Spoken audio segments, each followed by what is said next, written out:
professional podcasting. Oh, hey, welcome to the podcast. Okay, so we're talking about... We are live. Thanks, Dwight. You're welcome. Ass. All right, so... I have one. Doesn't everybody? Well, except for Jacob. Jacob And we're off to a flying start. Well, always, this is how it starts. This is how it starts. It doesn't matter what we do. This is how it starts. Hang on, I need to open Just it. draw a line on the floor and call it the starting line. Pretty much. Tell me what it's all about when you were gone. Don't trip over it. Oh, God. Oh, Right, we do that so- to each other. Don't worry. Okay, this Craigslist thing is bullshit. It says custom furniture $1 near Woodinville, but if you read the description, he's like, "No, I'm not actually selling this for $1. It's gonna be custom made and it's gonna cost you a lot of money." It's like, fuck off, guy. Marketing. Yeah. Yeah, it's all about marketing. All right, Lying. so let's talk about what we're going to talk about. What are we here So- to talk about? So this podcast is a little different from every other one we've done because we thought we'd actually offer some helpful advice. Talking to a forehead. And we're also talking to a forehead. I don't know why that needed to be said, but it did apparently. So Get it out of the way early.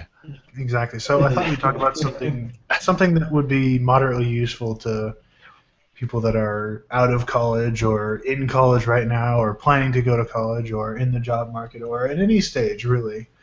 But it's something that I struggled with a lot and some other people I know struggled with a lot as well. And I thought it'd be kind of fun to talk about it in our sort of group fashion and then possibly have a professional, which also happens to be my dad. So if you're watching Find this professionals where podcast, you can.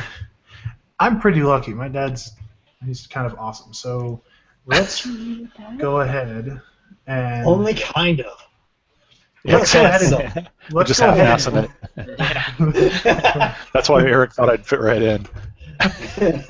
He joined a World's Greatest Dad and only got to semifinalist. Oh. He's just a water dude. Terrible. I'm sorry. Here, can I build you a desk? One of the awesome guys. Oh, I'm sorry. That was terrible. Well, Jacob, I'm Here, not let me draw buying on you your beer forehead. TX. All right, so let's do the first thing, which is introduce ourselves. So actually, we should start with Katie. Hi, I'm Katie. Hi, Katie. A little more, come on, bring it in. You got it. On topic? Yes. I guess for the hopefully. sake of this podcast, I'm still in uni. I'm studying to be a teacher. I'm a year away.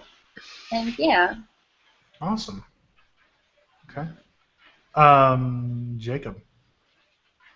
Oh, I'm Jacob. I dropped out. Wait. I'm sorry. I addressed that wrong. Smiley face on Jacob's forehead that happens to be talking with Jacob's voice. Sorry, one sec. I can't. What? Not without. I can't. I don't have that kind of facial control. No, Can you I'm make it Jacob. smirk a little? No, I can't. That's not even working. That's fine. All right, go ahead, Jacob. I dropped out. I had no idea what I want to do. Still kind of there in the workforce. I'm probably the bad example in this conversation. Don't. Bad example. please. Hold on. The dude who got to spend a month in Thailand is the bad example. Yeah, because I worked 80-hour weeks for 35 days straight. Well, 30-hour. I tried to do 75 days straight. It was after 35 they realized I pretty much hadn't left work and they kicked me out. It's bad when work tells you to go home. They were tired of me milking overtime. There was one week the entire store hadn't allowed 120 hours of overtime for the like everybody in the store out of like the 150 something employees. I can't remember how many employees there were, but out of every employee, the store was allowed 120 hours of overtime. 60 of those hours were split between me and one other person, Oh, and we got yelled at, and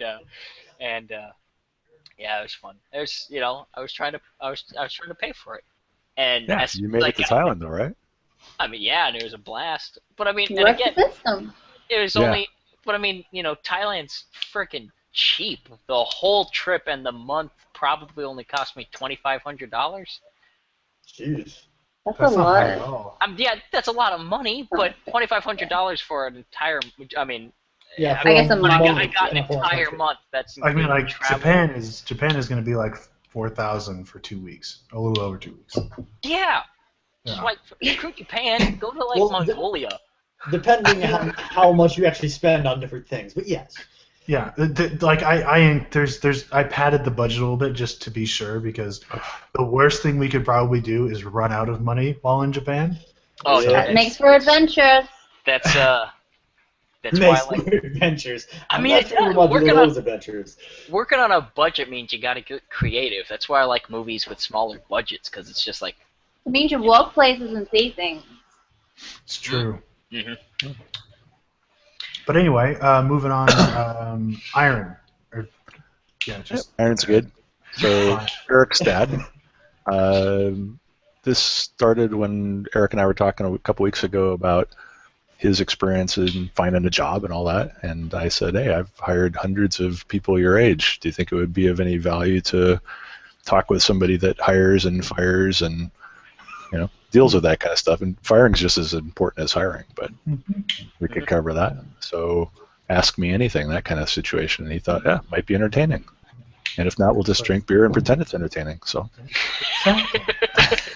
This all of a sudden turned into an AMA. But it's a And I- professional AMA. Professional. I didn't use air quotes. What was that for, I Dwight? drew a smiley face on my head before.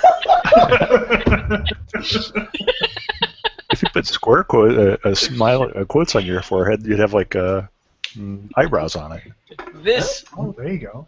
this is why I talk. It's like it's situations like this that I assume are the reason why people don't hire me after the interview. Well, if you're going to an interview with the smiley face I on your didn't. forehead, I mean, anyway, sorry. Okay, We have to so finish introductions. moving. No, we only actually no. Remember the last podcast, Dwight? We went through 30 minutes and didn't introduce anybody yeah. because we were How- still bullshitting okay, from the what- beginning. What episode is this? This is Was that 15. the Soviet Wobble? No, that was the last episode that we introduced nobody for 30 minutes. Was the one where we had Yamato on. Okay, so that was the last podcast. That was the last podcast. This is number 15, which is actually kind of shocking because that means we've been doing this for almost 30, actually a little over 30 weeks. Yeah. So half of a year, guys, is how long we've been doing this podcast. I know, man. It's been flying by. I've just been here the entire time for the,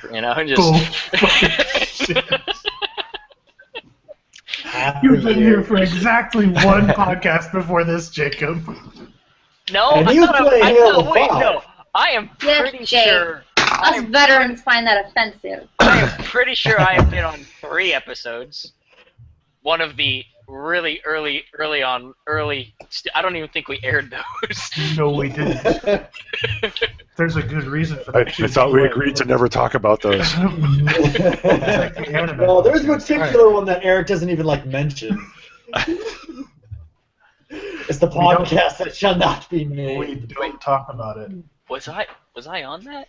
No, you weren't. Okay. No, Because no, otherwise- you were. No. If you were on it, I No, might have actually had to kill you. Because I know you would bring it up. All right, moving on. Dwight, please introduce yourself. Hi. Okay. Dwight, Okay. you're going to pull it, Nick. I could just be mute for the rest of the podcast. No.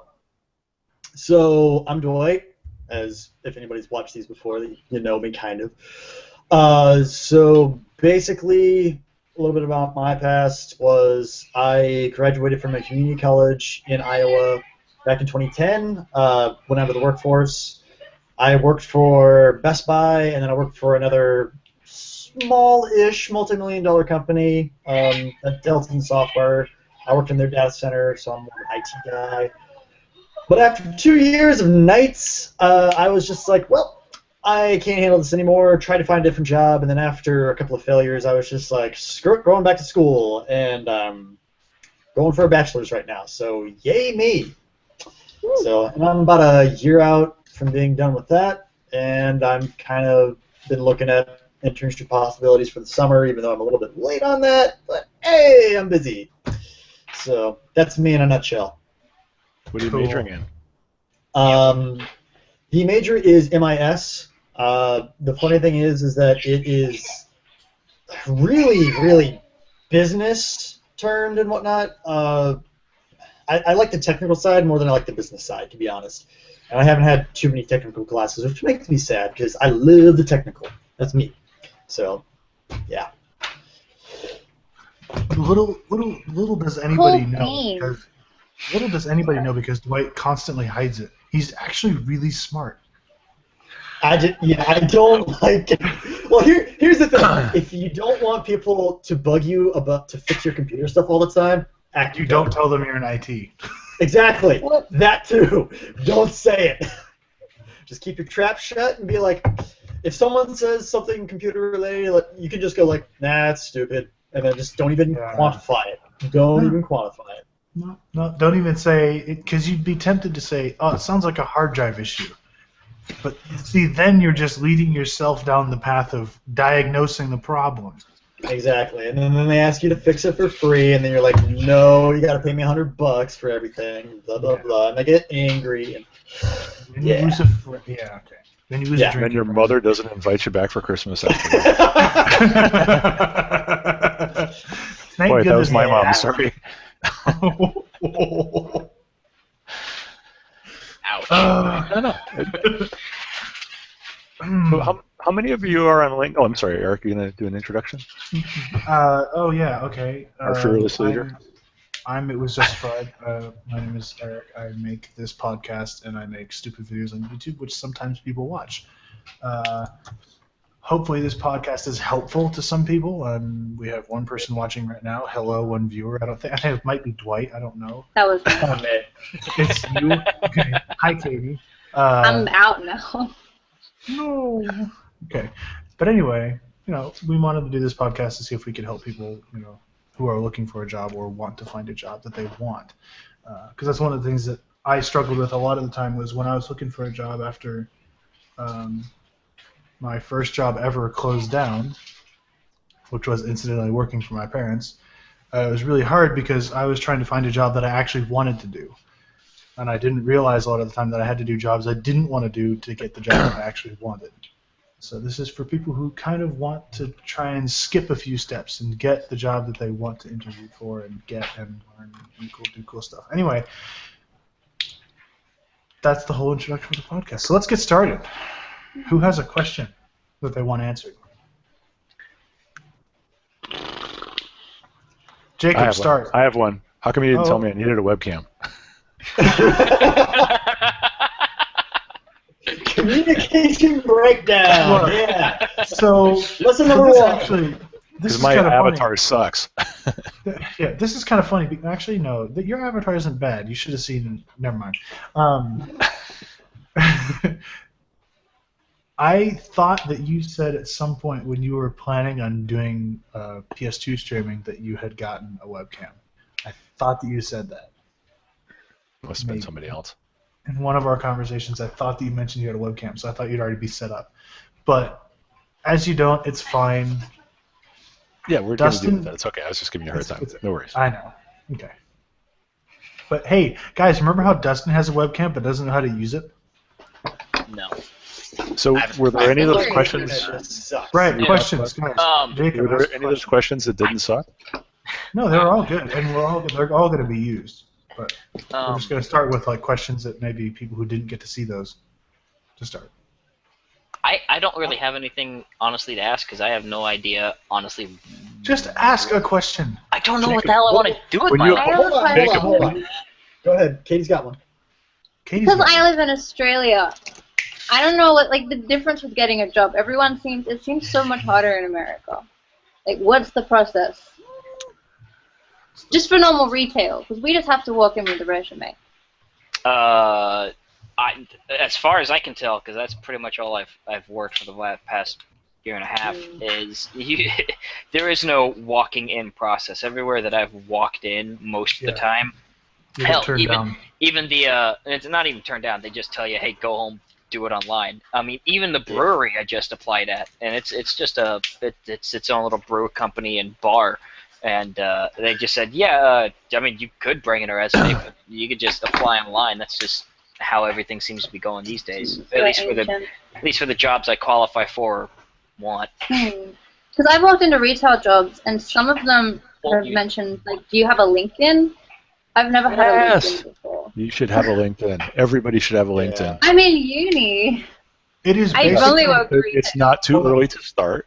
Can I try? So, go for it. yeah, I mean, LinkedIn is replacing resumes and application forms and all that crap. Here, at least, it totally dominates. So everybody should do a LinkedIn page. Even if you don't put a picture up and don't want to put your life story up, you can start connecting with your friends and acquaintances and teachers and whoever else you trip across that might, think not badly of you. In other words, they might connect you with somebody who has a job sometime. That's how everybody's finding jobs these days. Because the teaching industry, like, a lot of it is about connections and someone recommending you for a school for casual work, and eventually it just leads one thing to another. Yeah, exactly. So if you haven't taken a look at LinkedIn, one of the aspects is that you can collect recommendations, endorsements from people, but recommendations. So instead of carrying around a piece of paper that just goes in the bin, you have it on your LinkedIn page forever. Yeah. I mean, the really cool thing is, the way I describe it is basically LinkedIn is Facebook for professionals. Yeah, with the garbage levels turned way down. Yeah, but I mean, it's way easier for somebody to say. Yeah, true. But I mean, it's a lot easier for people to. Wait, Katie, did you just join the call twice? Oh, damn it, it doesn't do the both cameras. Oh my gosh. Oh my God, Katie, what are you doing? Sorry. Wait, did it do both cameras? That one's amazing. There's an evil twin joke happening here somewhere. No, but basically, LinkedIn is a really easy way for people to get in touch and keep in touch with people that they've worked with, people that they want to work with, people that they're trying to work with, stuff like that. So that's also super easy to apply for jobs on LinkedIn, because a lot of people will just say, to apply for a job, they'll just say, send me your LinkedIn profile, and you can just click a button, Okay. and it pings them with your entire job history. Let's do 60 seconds of LinkedIn, right? So you can, first off, you create your page. You always put up a picture of you. Pictures get viewed and are thought of more highly than ones without pictures. You can put up as much of your resume as you want, or you're not. You can put up your educational history. You can put up endorsements from people. You can connect to those folks. You can customize your URL, and then you can put that on your business cards or in your email.sig or at the bottom of your email if you don't do a .sig, and otherwise spread it around. And then when you run into people and you say, hey, what do you do? And they say, oh, I might be hiring somebody like you in a couple of years. You say, what's your LinkedIn address? Or do you mind if I contact you on LinkedIn? It's a very common protocol to just say, do you mind if I pop you an invite? Can people leave public comments on your profile or no? Nope. Oh, thank God. It's not that much like Facebook. Yeah. No. That's part of the crap that's missing. So no, there's no. The hate. Yeah, exactly. The hate crap is way low. And people who bring up political discussions or anything like that in the discussion usually get slapped around right away. Nobody wants to hear it. It's about getting jobs. They get shut down really fast. I'm going to make a LinkedIn now. It's fun. Yeah, I'll send you an invite when you do. My old concept art teacher invited me to LinkedIn once, and I never took him up on it. Yeah, I'm ashamed to say I was a complete tool when it came to LinkedIn for years and years, and thought it was a waste of time until all of a sudden I realized I needed it. Yes, you did. But who has more contacts now, pal?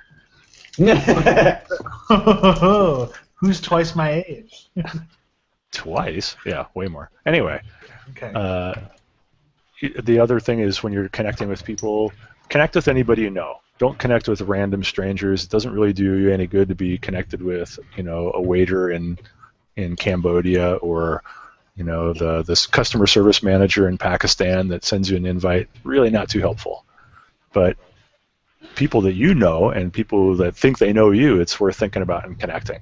Because if you haven't used it, what happens is LinkedIn will say, well, if you know Dwight, maybe you know some of Dwight's friends, and it'll start showing you some of Dwight's connections as well. And you'll go, I know that guy. I saw his forehead on the podcast. Here, let me click on him.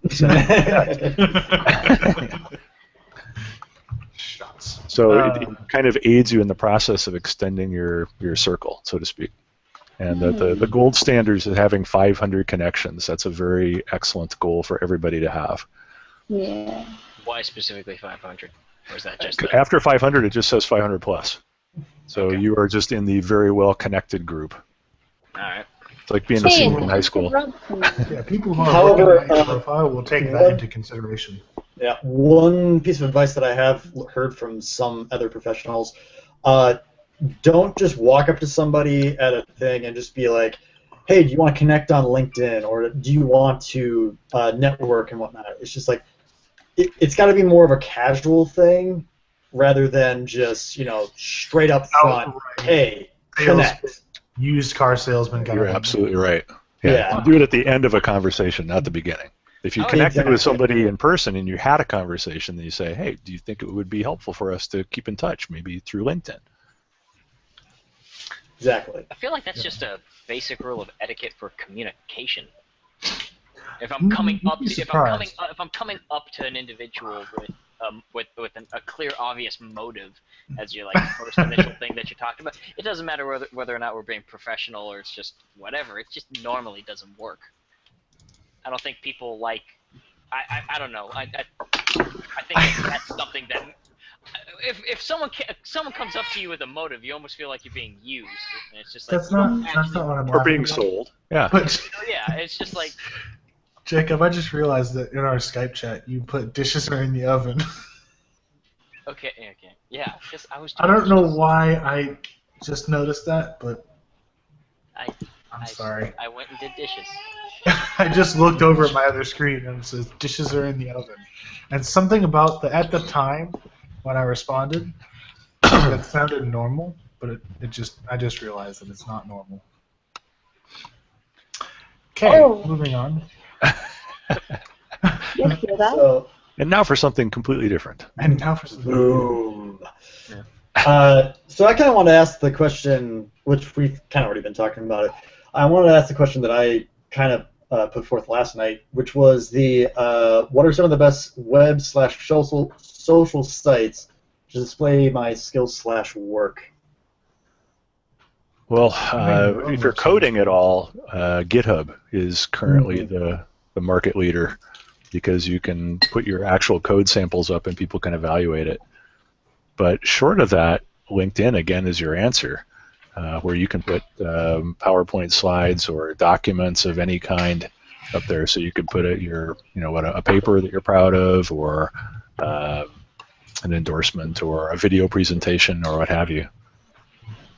Okay. And I had a specific sort of IS example that came up when Eric and I were talking about this a couple weeks ago, though, which was I had people, when we were hiring college interns, I had a guy roll in, and he was interviewing for an entry-level IT position in operations, and he had a college degree like everybody else we were seeing. And I said, do you have anything else to show me? And he whipped out like a 4-inch ring binder. And I'm like, okay, what's that? And he says, well, I decided to approach my big project for the year as kind of as the closest thing I could to a professional project.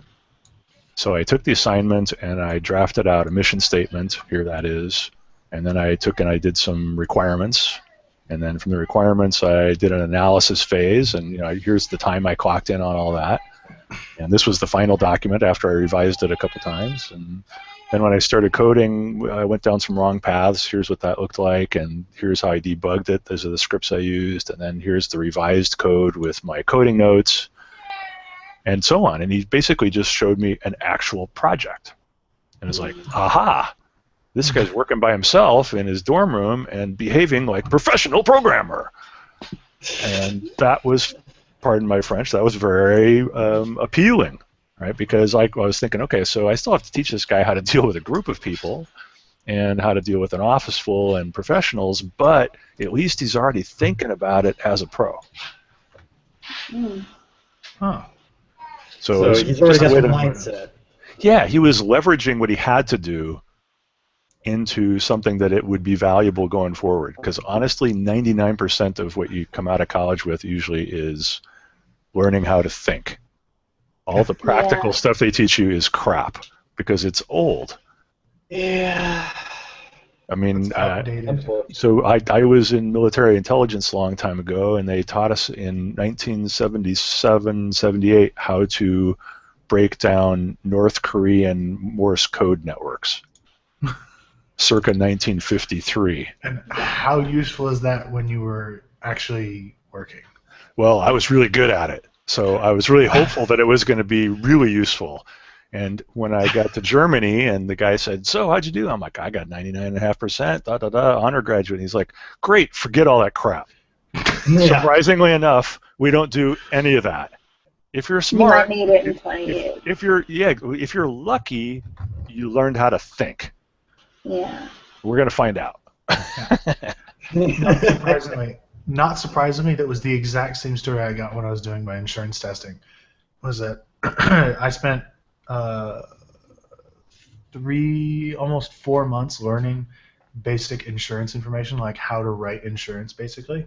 Mm-hmm. And I walked into the office my first day in Austin, like actually living in Austin, I think it was December 6th or 7th. I walk in the office and my boss is like, oh, so you passed your PNC test? I'm like, yeah, I passed my PNC test. He's like, okay, forget all that. I'm like, I just spent 4 months learning that. And he was like, yeah, you're not going to use any of that ever. I was like, but now, to be fair, they use the vocabulary, right? The words and terms didn't change. No, Did they? no, Auto and completely different. property and casualty. They don't use those terms anymore. It's auto and fire. No flood. PNC. Well, actually, no. So here's the thing. If you want to get technical, we have to sell flood insurance. We literally cannot refuse to sell flood insurance for anybody that asks it because it's a state requirement. The state of Texas can be a dick that way. But anyway. Well, I mean, the state's relatively flat. I can imagine. I mean, it floods if it rains for 3 days straight. You want to know what state floods if it rains for 3 days? Louisiana, which is currently still being fucked over. Well, yeah. Well, I mean, isn't half that state under the sea level? That's what happens when you put your city under sea level. Yes. Half the city is a swamp. Yes. What could possibly go wrong? I know. We'll have the Army Corps of Engineers work on it. Oh my God, That'll help. dude! So my boss is from. Sorry, Katie. It's kind of an America joke. I get it.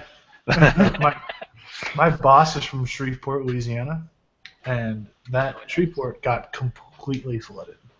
And he was like, "Yeah, turns out those levees they built in the 30s aren't holding up so good now." Yeah. Well, I mean, The ones we checked last year and said they were great. Oh, dude. Yeah. Uh-oh. Jacob died. Oh no. R.I.P. But I mean, I the don't know whole what thing about the theoretical side versus the practical application of everything you learn. I've spent 3 years studying educational theory, and I've spent 4 weeks in a school so far. It is frustrating. Can you volunteer? Can and can't. I can volunteer at like church groups and stuff, but volunteering in a school I really can't do until next semester. Well, actually, I start working next semester. I'm guessing it has to do with something about like you have to be certified or something like that. Yeah, I can get my teacher certification next semester before I graduate, and I need I've got a working with children's check, but it's the volunteer one, and if I'm going to be going into teaching, they're going to get suspicious. So, like, if you're getting paid for it, to change your working with children's status. Wow. You have to jump through so many hoops just to teach. Like, even once you graduate, I've got accreditation, I've got highly accomplished. That's another 5 years of essay writing while I work. That sounds like what ed level are you targeting? High school. Oh. avoid Years 7 to 12. danger, Will Robinson. Danger. Why are you picking high school? I know. Why? Out of all things, why would you choose high school? Oh, Because I'm awkward with kids and I know my shit. okay, too They aren't kids. Eric. They're monsters. Eric. While teenagers like me. can be very terrible, she's probably kind of like me, where if you're working with somebody that's like, say, 5 to 12 years old, it's just like, I don't want to touch. I don't want to mess with this. I feel like when I talk in the classroom, I talk about philosophy, and 5-year-olds can't grasp that. I'll be doing crafts for years, and I don't want to do that. Yeah. So here's the thing. I can deal with everything above 3 years old, and up until like when I was babysitting, I think I got. I can't remember the oldest kid that we used. My brother and I used to babysit, but I think it was like 12. Everything up to that was fine. Everything after that was just no. Yeah. See, I'm the opposite. Like I'm not a big fan. My brother and I turned down babysitting jobs. You can talk to them though. You can reason with them to a point. Like a little kid, you can't be too harsh on. You can't be too nice. It's this weird balance. But with a teenager, there's a certain rationality there. Dad, how much fun was it trying to reason with Brian and I when we were growing up? Fun? It was often a lot of fun. But then you have to remember that I was a huge Calvin and Hobbes fan, so I was properly prepared. Nice. So yeah, I thought Calvin's dad was my hero.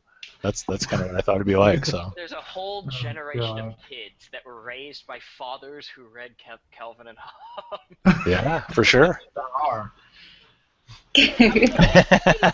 And you survived. Yeah, my dad was a cartoonist too. Sweet. Oh, wow. Katie's got a point. I mean, I wasn't too much of a monster in school. I personally gave most of that heat to my mother, undeserved, but I did. I still apologize for that. But I don't know. There's just, and I guess if you only have like a handful of brats, you can deal with the mass population of high schoolers. There's just like 5 kids a year that are gonna be a pain, but that's 5 kids out of 200 or. And they won't piss their pants in class by accident. Yeah. Well, that's a fair. Well, yeah. You'll have your occasional. Nothing 100%. I can deal with an attitude far better than I can deal with screaming. Yep. Same. Yeah. What if it's a screaming attitude? That's why you don't teach middle schoolers. That's why you have the I back. teach middle school as well. Oh God. I'm excited for it though. I'm a good teacher.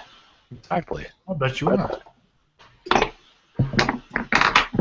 I have a resting bitch face that the kids are scared of.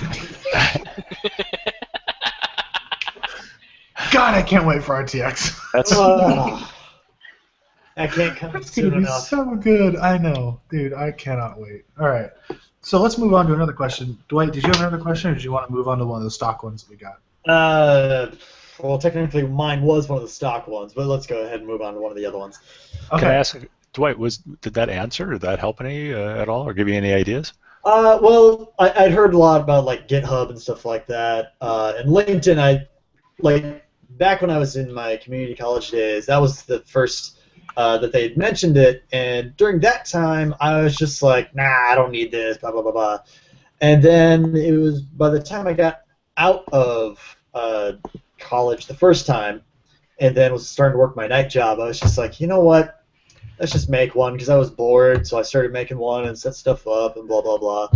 It was more just to pass the time rather than get out of the job. I haven't had to really use it that much at this point, but I know real soon it's probably going to come into play. So I've been updating it recently because it's just like I've got internships that I'm going to be looking for, and then there's going to be job searching probably starting in the fall semester.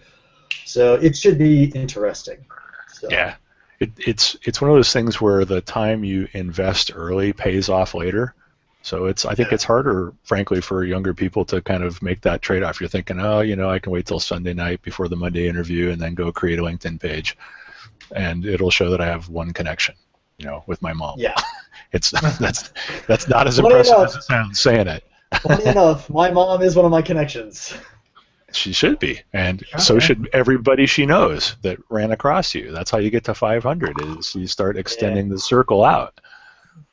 Well, I'm only at 27, and I need to look up like you and Eric. I just realized this. You have me on LinkedIn, don't you? What? Actually, I think I do. Hang on. You might. You should. Checking. Probably gonna create. Checking. See, yeah, I've never created a LinkedIn. I never even really thought about it, but. You were the one that asked about those applications too. It's like applications are so fucking yesterday. I mean, nobody gives a shit about reading a bunch of paper. They're scanning and they're doing OCR, and they've got a machine that says out of the 200 people that submitted their online applications, 80 of them had the appropriate keywords. The other 120 are in the bin. Yeah. Nobody even looked at them.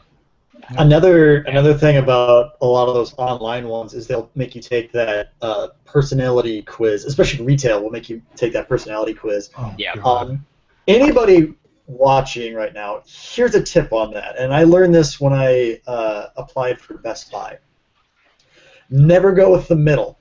Always go strongly for or strongly against, because apparently with the personality thing, it's just like if you're in the middle, you can sway, and you need to be like, this is the way it is, and it's just like, that's what they're looking for. So if you ever get into one of those where it's just like, if you're a coworker, well, there will be questions where it's just like your coworker makes a racist comment. Do you either agree with them, or it will be, do you report them or whatever, or do you remain silent? And then there will be a, basically choose out of the 5 or choose out of the 4 which way you want to go with this. And on my question, I'd be like, report. So, yeah, be careful on those, because if you answer in the middle, they'll immediately just wing you to the back of the line. Well, because from their perspective, there's a right answer and a wrong answer, and then there's a lot of other middling flavors of wrong answer. Yeah. Yep. Yeah. They want somebody who can make a decision. Yeah. Which is odd if you're working in retail. Yeah. Also, if you're never going get to to make try and decisions work at Best Buy, one thing I found out is also if you're going to work at Best Buy, after you fill out all the entire application thing and whatnot, wait a day, maybe 2, and then call the store you're looking that you applied for, because 9 times out of 10 they will throw that one into the top of the list. So I don't know if that works for all retail, but that's my experience with Best Buy at least. So nice. Works with a lot of jobs, actually. That's how I got my job at Goodyear. Yeah, that shows that you're interested, that you're willing to follow up. You didn't just throw in a random app and hope for the best. Yeah. You're actually engaged in the process. There's a lot of positives in showing additional activity. Yeah. Yeah, that's entirely how I got my job at Goodyear, or at least how I got the second part of my interview was I sent the application in over LinkedIn, shockingly enough, and then I called the specific store that I was looking to hire at, and then 2 days later, the regional manager called me and was like, hey, I noticed you put an app in for outside sales representative. I was wondering if you had a couple minutes to talk about it. And so we ended up talking for a few hours. But hang on, my camera's all unfocused. It's doing that. You gotta leave your hand up there. Hey, Eric. Let it focus on your hand, and then it'll focus back on your face when you remove it. Hey, Eric. It should anyway. Oh, there it is. Okay. There we go. Is your dad the only other person with the same last name in your connections list? No, there are multiple. At least there should be. There should be 3 other ones. At least 3. At least 3. Actually 4. No, by the probably way, more than that. first thing. Actually, by the way, yeah, you Well, hunt remember around Thomas, them. right? Of course. So Thomas is in Okinawa right now, and he's Nice. like, when we come to Japan next year, we should hang out. So Nice. Dwight, we'll get to hang out with the Air Force guy, or 5, depending on how many of his friends he brings. Okay. Anyway, I want to ask questions. This is actually specific to you, Dad. What do hiring managers look for in a candidate? Yeah, I knew I was in trouble when I wrote that. So, yeah, I know. Because there's a wide variety of hiring managers out there, from good to bad, Yep. and all points in between. So I can't answer it for everybody. I think there's a bell curve, right? So the bell curve in the middle is people who are middling average managers who are looking for stuff like graduated high school or got a degree or have worked in retail before or didn't have completely wrong answers on the personality test or something like that. It's pretty grim. And they're basic because they're winging it. They're bad managers. There's a minority of people that I would consider good managers, and I think I'm one of them. So I'm going to tell you what a good manager looks for. When I hire people, I interview for 2 things first and foremost, and it's not experience, it's not a degree, it's none of that. I want intelligence, and I want a good attitude. Because I can't teach intelligence, and I can't teach a good attitude. That's true. If you show up on day 1 in my group with those 2 things and nothing else, like you've never heard of our company before or the tools or anything else, I'll teach you everything. And you'll be amazing at it. But I can't teach a good attitude. So that's how I weed them out in a hurry. Honestly, I used to be really bad at interviewing. It took me an hour to make up my mind or more whether I liked the person or not, because I was like, I had this 100-item checklist in my head, or sometimes even on paper. Yeah. Do you know C? Do you know C++? Do you know object-oriented design? Do you know how to document it? Show me about documents. Blah, blah, blah, blah. And it all boiled down to that's just bullshit. In 5 minutes, I can tell by asking 2 or 3 open-ended questions, intelligence and attitude. Well, then, what qualifies as a good attitude, at least in your field, or in general? What qualifies as a good attitude? Yeah, it's funny you say that because as Eric found out, a good attitude in IT, in software development, turns out to be really a lot like a good attitude at a bakery. A good attitude is a good attitude. It's somebody who has a smile on their face when they show up for work because they're glad to be there. They're glad to have a job. They're glad to be working with the people they're working with. They're glad to be challenged. They're looking forward to getting something done that matters. They're looking forward to having their peers and their boss or whoever else who's reviewing their work acknowledge that they're doing good work. They're looking forward to improving. So they're sticking themselves out there. They're being imaginative. They're bringing their faculties and their experience and their insight to the table and going, hey, we're doing these cookies wrong. I just thought of something much better. And you know how it is. You look at them and you go, come on, we've done 1 million of these. What could be better? And they go, well, what if we did it like this? And you go, damn, that is better. Okay, awesome. Let's do them like this. Winner. Exactly. That's how everything gets better. So it doesn't matter. A 3-hour process to a half an hour. You laugh, but that's exactly it. It happens just like that. And sometimes you took a 3-hour process and made it 2 hours and 55 minutes. The good boss is going, hey, you won. Thumbs up. You're the bomb. Because, all right, here's a easy one for you. Which would you rather have, goals or a system? Well, man, you perfectly described why I dislike Walmart in a single sentence, single question. Because,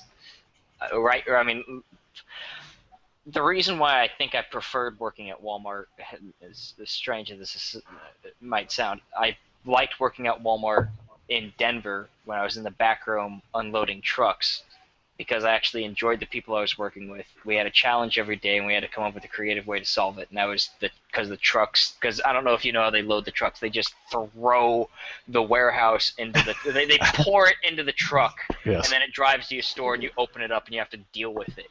Like a big dumb truck loads the truck, right? Yeah, and it's just like, and you sit there wondering while you're unloading it, I know the guy who put all this in there makes more money than me, and he just has to do a shit job every day, and I have to try and make this look beautiful. What is going on?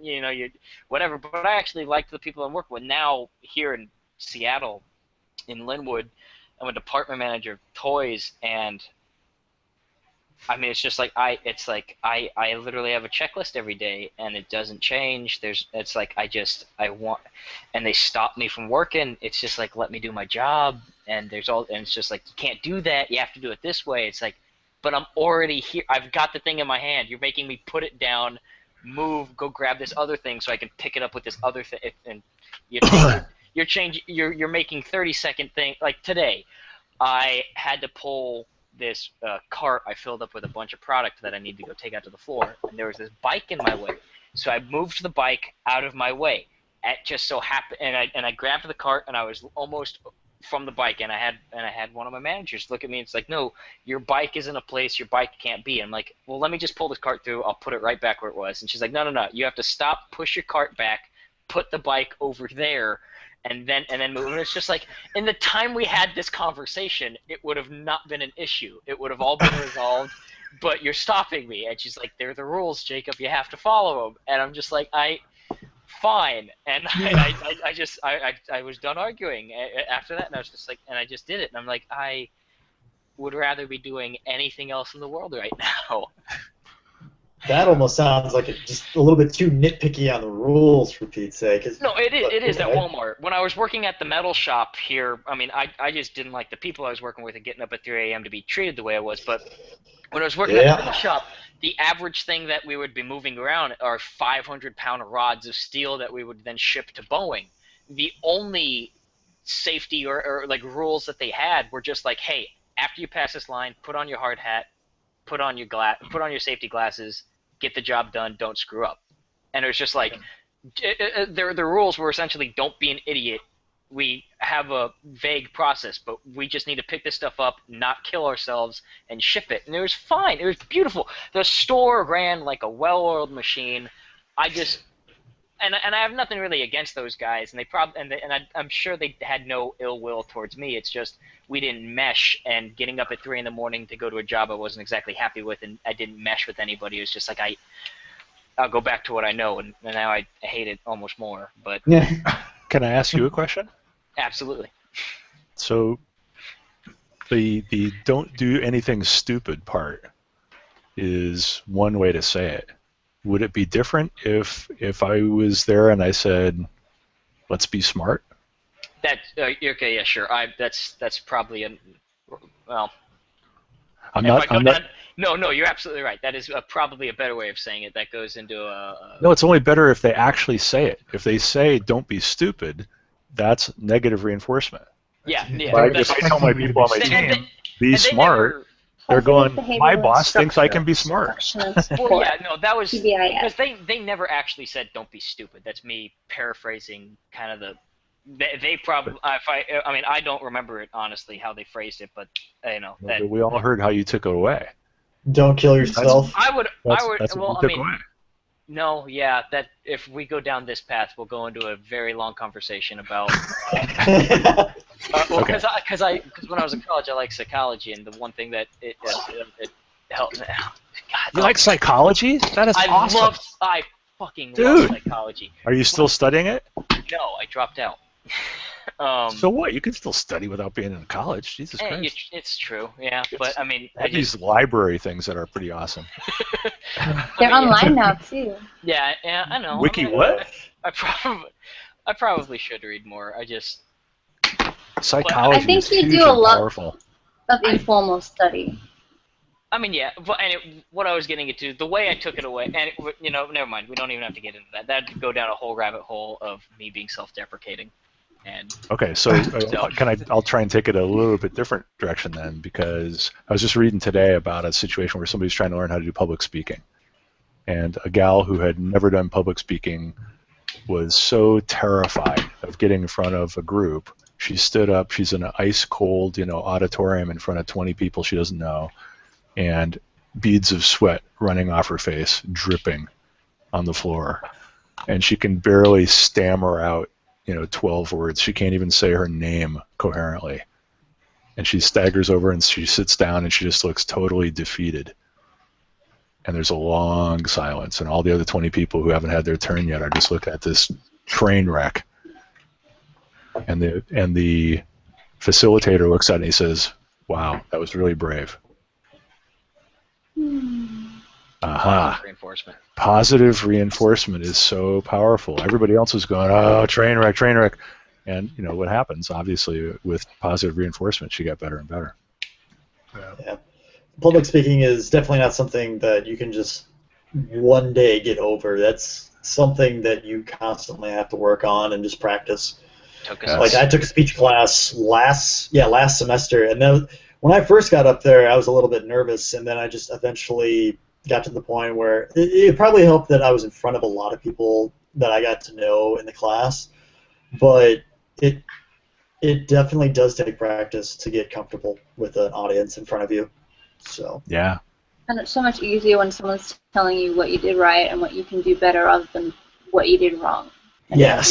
You already know what you did wrong. Yeah. Yeah, pretty much. That's why you're scared shitless. Wouldn't you rather work for a boss who tells you what you did right? Oh my God, that'd be wonderful. That's constructive. Like, because you don't want to just be coddled. You still have to be told what you could do better, but that's constructive. Yeah, and a lot of bosses will start with, "Do you know what you did wrong?" Mm-hmm. And if the answer, you say yes, then I'm going to say, the first couple times I'm going to say, "Tell me," just to make sure we're on the same page, because maybe we don't quite share that, don't see it eye to eye yet. But after that, I don't even ask that question anymore. I just go straight to, "I like this, do more of this, what do you think about doing some of this?" You know, Mm-hmm. because you have potential, you can improve, you're getting better at this. Man, that would be wonderful. You have to have that in my life. Actually, Yeah. that was one of the Well, fun things. So the cool thing with LinkedIn and this new social thing is you can look for bosses and you can look for jobs where they have that instead of just throwing in 1,000 pieces of paper and hoping for the best.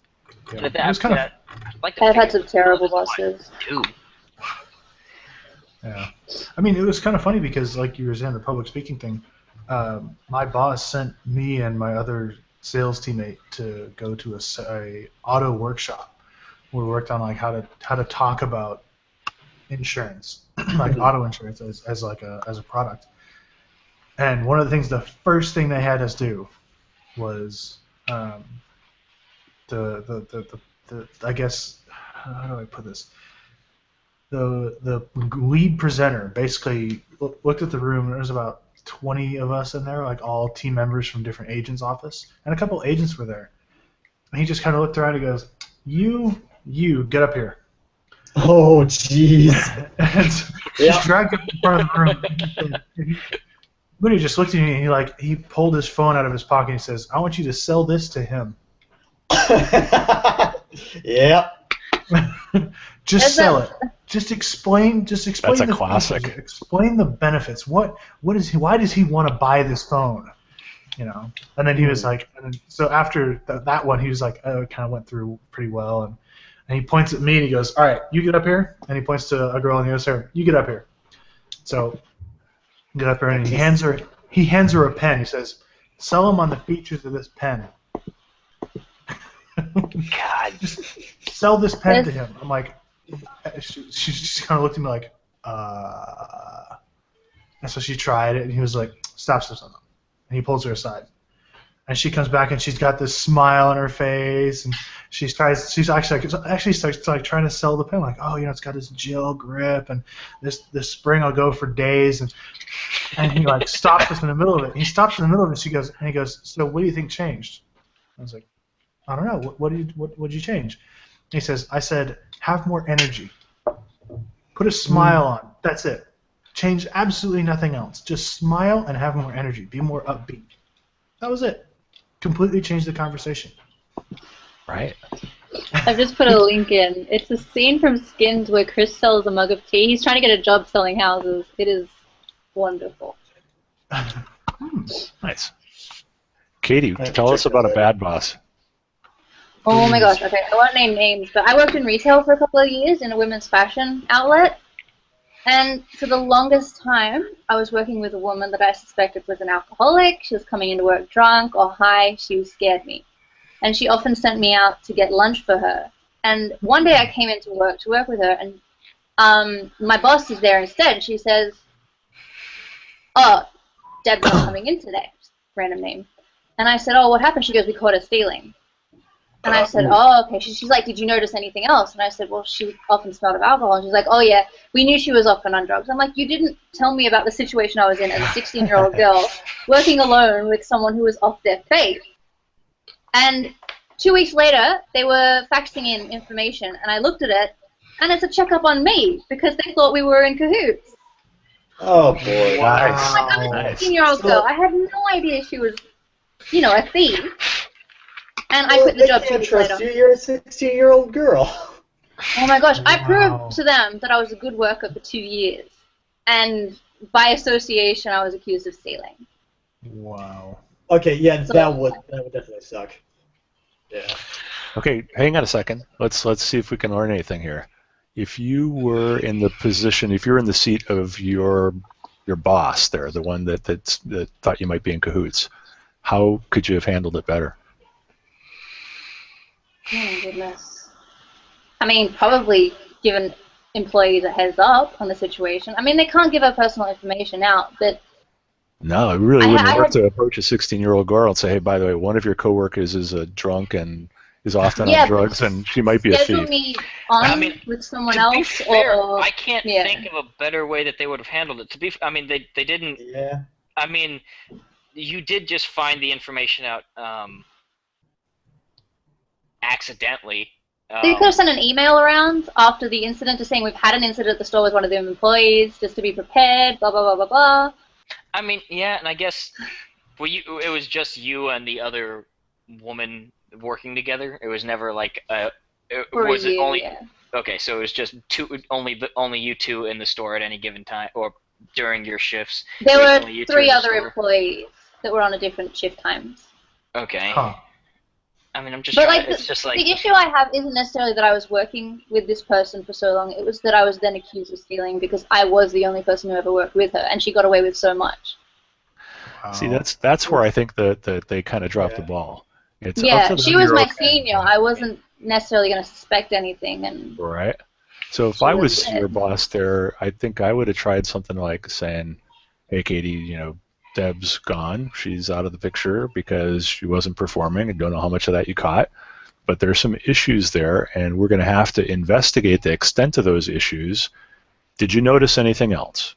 And you'd say, "Yeah, I didn't notice crap. I'm 16. I'm sorry. I was just trying to keep my job. Yeah. I was trying to notice what time it was, so I'd be there. I come in on Saturdays and Sundays, and I work. Take a break somewhere in between. Exactly. Yeah. Okay, and they'd say, "All right, well, tell you what."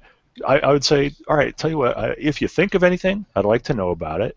And you have to know because this person was so out of bounds that everything's going to be under scrutiny. So we're going to be looking at the security footage and talking to the other employees. Is there anything you want me to know?" Yeah. There you go. See, that would have been good. No, I don't know Jack. Yeah. And then they would have said, "Okay, if I was your boss, I'd say, all right, well, we'll talk to the employees and I'll look at the security camera. But if I don't see anything, she's clean." Yeah, this place didn't have security cameras. They should have pretended to have them. They have a fake one, but they told us that they were fake. That's stupid. That's Yeah. really dumb. She's like, the customers don't know they're fake, but they're fake, so just use that. And I'm like, you gotta have a great weeding out process of your employees. Then if you're gonna, I mean, it's just like if you're gonna let them into that, I figured out which dome boxes in the Walmarts I work at are fake and which ones are real, but it's just like I did that proactively on my own, just because you're bored on break and you're just walking around the store looking at stuff and you're like, that one's not moving. That one's not moving. So you're planning your escape route. Yeah, Well, that was actually one of the things. That was one of the things that I kind of had fun with when I worked for the one software company during nights, because I realized that their video system would restart at a certain point during the night, and they'd be down for 10 minutes. And I also realized that, oh, hey, there's a few approach points to the building, and oh, hey, sometimes there's a door left unlocked. And it's just like I knew around exactly how to get into their data center And it's just like, it's kind of scary knowing that, and knowing that the possibility that it hasn't really changed since I left there, which is about 2 years ago. That's a little scary to me. Well, So again, a lot of aspects of life aren't exactly about like the actual thing. It's more or less just like perception is reality. So, yeah, that's you know, there's a dome box there. I'm going to or a little dome camera there. I assume that there's a camera watching me in there, so I'm going to act like there is, whether or not I actually know or not. And it's just, you know. So Well, at least cameras aren't there to make you behave correctly. They're to catch the people who are not behaving correctly. Where I mean that would probably could lead into a much larger philosophical discussion. Why do human beings act the way that they do? Is it because some people act out of sheer just like concentrated that's their personality, they act that way, so or I guess everybody acts that way because that's their personality, but it's just like, do people or I guess a philosophical discussion on altruism. I'm great at explaining things. It's just, are people it just good? takes a long time. Yeah, it's bad. It's really bad. I need to work on it. It's like, are people good because of a perceived reward, or are they good because it makes them feel good to simply do these good things, or are they good because not being good has consequences, and we don't like those consequences because they're typically not, you know. This sounds like You're talking to someone who believes in moral law. Well, okay, I'm just saying that's part of it. Yeah, that's what I'm saying. Like, I'm on the opposite end of. Okay, if we're gonna go that route, it's just like, what a good. I would argue a good Christian or a good Catholic is simply good because they believe that the actions that they're doing are good. Bad Catholics and bad.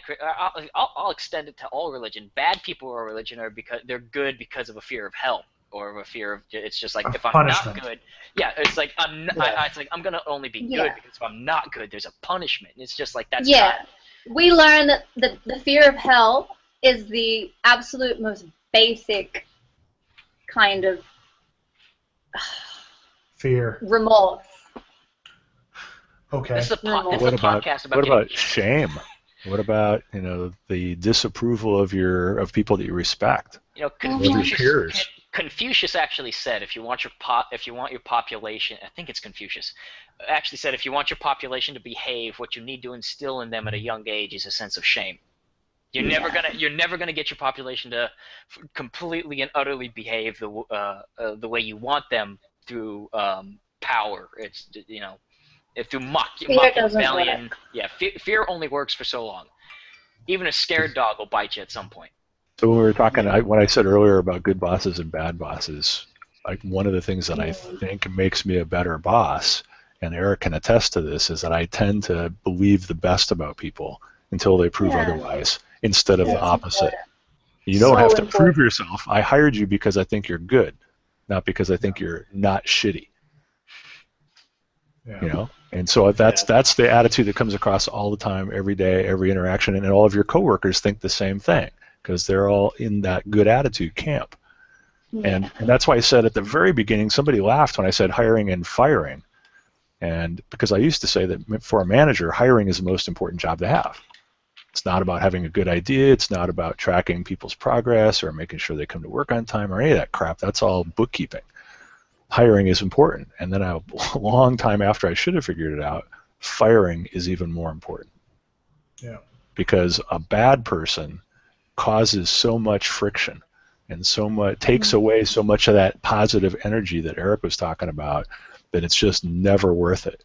So I would rather be quick to fire than almost anything else. I've never regretted anybody I've fired. I've heard a lot of, at least in the teaching profession, I've heard a lot of horror stories about staff politics and how it's rampant, and how often the teachers can act, often like teachers who've been there for 20 years can act like the kids they're teaching, and how it can just ruin someone's experience professionally. Oh yeah. But that's not even limited. But if you're learning how to deal with kids with bad attitudes, you should be able to employ a lot of the same tools dealing with a teacher that has a bad attitude. Yeah. You can, if you have your head about you. You just Could be expect shocking. a certain level of maturity from the staff that are like, because when you're a new teacher going into a school, it's terrifying to sit in the Okay, staff room and not know anybody and feel like you're doing things wrong. I've got people observing me when I teach, Yeah. and if they decide they've got a negative opinion for no real You reason. know what happens if you have expectations, though? What? Then you can have disappointment. Yeah. You can't really have disappointment if you don't have expectation. My God, that's the most zen thing I've heard all week. I love it. Oh, I'm just getting started. I love it. But it's so But true. I like It's having a life lesson, expectations. right? I'm sorry? I like having expectations. As long as they're good expectations. Oh yeah, of course. Even I mean, so, my if you have great expectations. expectations, then you can be disappointed. Somebody can let you down. If you instead say, I've never met this person, I'm open to the best that they can bring to the table, then it could be fantastic. It could be beyond your wildest dreams. It wouldn't be limited to just what you thought was good up until now. They could blow your mind. Yeah. And it they also can't depends- disappoint you. It can also kind of depend on whether that person has been talked up by somebody else. So if someone like says all these great things about a person and you meet them and they're either mediocre or like fall well below that, and then it's just kind of like, well, that person's might not be worth it, or like you start thinking that and stuff like that. Whereas if you just come in there with no expectations, even if the other person's trying to hype them up and they exceed your expectations, and you're like, yeah, they're pretty cool. But I think there has to be a base expectation Sounds like you for were every adult rehearsing in your a drive to professional Austin. environment. Dwight. Well, Katie, we're not going to the nth degree with this. I mean, you're gonna have. What? Well, No, I know. All I'm saying is, like, you expect adults to act like adults, and that's fair. And if Well, you're disappointed, that isn't your fault. Yeah. Yes, but you have to be prepared for the exception, because Yeah. if you don't have that preparation, like you're saying, it can kind of knock you off your feet. I understand that it happens. I just don't like it. Yeah. Yeah, nobody does. I will say this, after starting work at the university I go to, it's been kind of eye-opening to watch all of the politics that the tenured faculty and whatnot try to pull. my doorbell was ringing. I'll be right It was back. amazing. Okay. But yeah, it's just amazing to watch it, how, like, hey, they try to put this rule in, like, they had basically everything on campus had to be encrypted by, I think it was like last July or something like that. And we had a lot of faculty that came back and were just like, no, this will ruin my work and blah, blah, blah. They didn't even try to understand things. They just outright rejected it. And they had to fire a handful of people at least until people started realizing, oh, hey, I better follow this, otherwise I'm out. So it's just like, it's amazing and mind-boggling to me that people that are even like, I don't know, probably in their late 60s, whatever, teaching graduate students can be like that. It's mind-boggling to watch. Why is that mind-boggling? People don't Well, like change, brother. Yeah, I hadn't really seen it full force until like this last couple of years, where it just kind of amazed me, because the last few jobs that I've got, it's just kind of a narrow scope, and then I get this job, and it's just like, I mean, the school I'm at's got thousands of teachers and whatnot, and it's amazing to watch. Yeah, but it's a different world than private enterprise, right? Oh, You got yeah. the tenure thing. Getting fired really isn't a thing for most of them without a real cause, right? So Pretty much. when merit is off the table, then it's down to fucking, getting henpecked by chickens. Yeah, It's that's that very the true. level of crap can rise really high. It's everything is trivial, and so they can argue about trivial. The other thing is, we used to talk about experienced developers being valuable, and to some extent it's true, but the danger that I've run into is you can get a developer who has 1 year of experience repeated 20 times. Ooh, yeah. That guy I can't teach anything to, because he thinks he knows every flipping thing. He's polished his mistakes so they're perfect. He's got the idiot's way to do a problem down to a fine science, and there's nothing for me. Give me the guy who's right out of college, or even who hasn't even gone to college, with attitude and intelligence. Give him a pencil and a piece of paper, and I'll have him programming in a week. Yeah, that was actually the first time coming out of college. I actually had a big problem with thinking that I knew everything in the tech world. I had a really bad problem with it because my teacher talked me up, and I thought it because he was really like, oh, I know everything, I can do this, that, and the other. And I will say he is a very good, forensic, like cyber forensic analysis person, because he's actually worked with the FBI to take a hard drive, copy things down, sift through it, and everything like that. He knows everything. He taught a class about it, so that's how I know. But I come out of college thinking that, oh, hey, I know everything. I apply at these different places. I don't get a call back, nothing. Best job I can get is Best Buy. And I didn't even get Geek Squad. So it was just like, because I thought I was too good for Geek Squad. Don't ever do that. Oops. Don't ever do that. Don't ever assume that you're too good for a job. And Yes. LinkedIn might have helped in that circumstance. I'm just saying. It may have, yeah. It may have. But Because anymore, you're more you get jobs. You just ask your peers and people you run into at a party, whatever. How did you get your last job? Like so many people are getting jobs because somebody referred me in, or told me that a job was opening up, or I got a heads up on it, so I knew to go talk to the hiring manager before the job was even posted. oh yeah. But the rules are changing. Mm-hmm. They are that. Yeah. Oh, man. All right, so you want to move into another question? Sure. I'm gonna have to pop out. Can I Right. before we run out of Yeah. time and lose Katie, can I throw one thing in? Go for it. Sure. If you guys have not read, you all seen Dilbert, right? Yes. Yes. Oh yeah. Okay. Oh yeah. So first thing is, as a manager, I learned everything I know about management from Dilbert. If I just don't act like the pointy-haired boss, things will probably be better than every other manager I know, because they were all running around acting like pointy-haired bosses. So that was an easy start for me. You might keep that in mind. Scott Adams wrote a really good book a couple of years ago called How to Fail at Almost Everything and Still Be a Big Success in Life, or some similar title to that. I wish somebody had given me that book 20 or 30 years ago. And if you get nothing else out of this conversation tonight, please go pay the $5 or whatever it is on Amazon to buy it off used, buy a used copy and read it. Could you put the title in the group chat? I can try. With the Send it to author? me. Actually, somebody who's me. handy with Google there, yeah. I can send a Send it link. to me, and I will pass it around. And I'd feel free to pass it on, because I'm reading it. It's one of those very odd books where you get way more the second time you read it for whatever reason.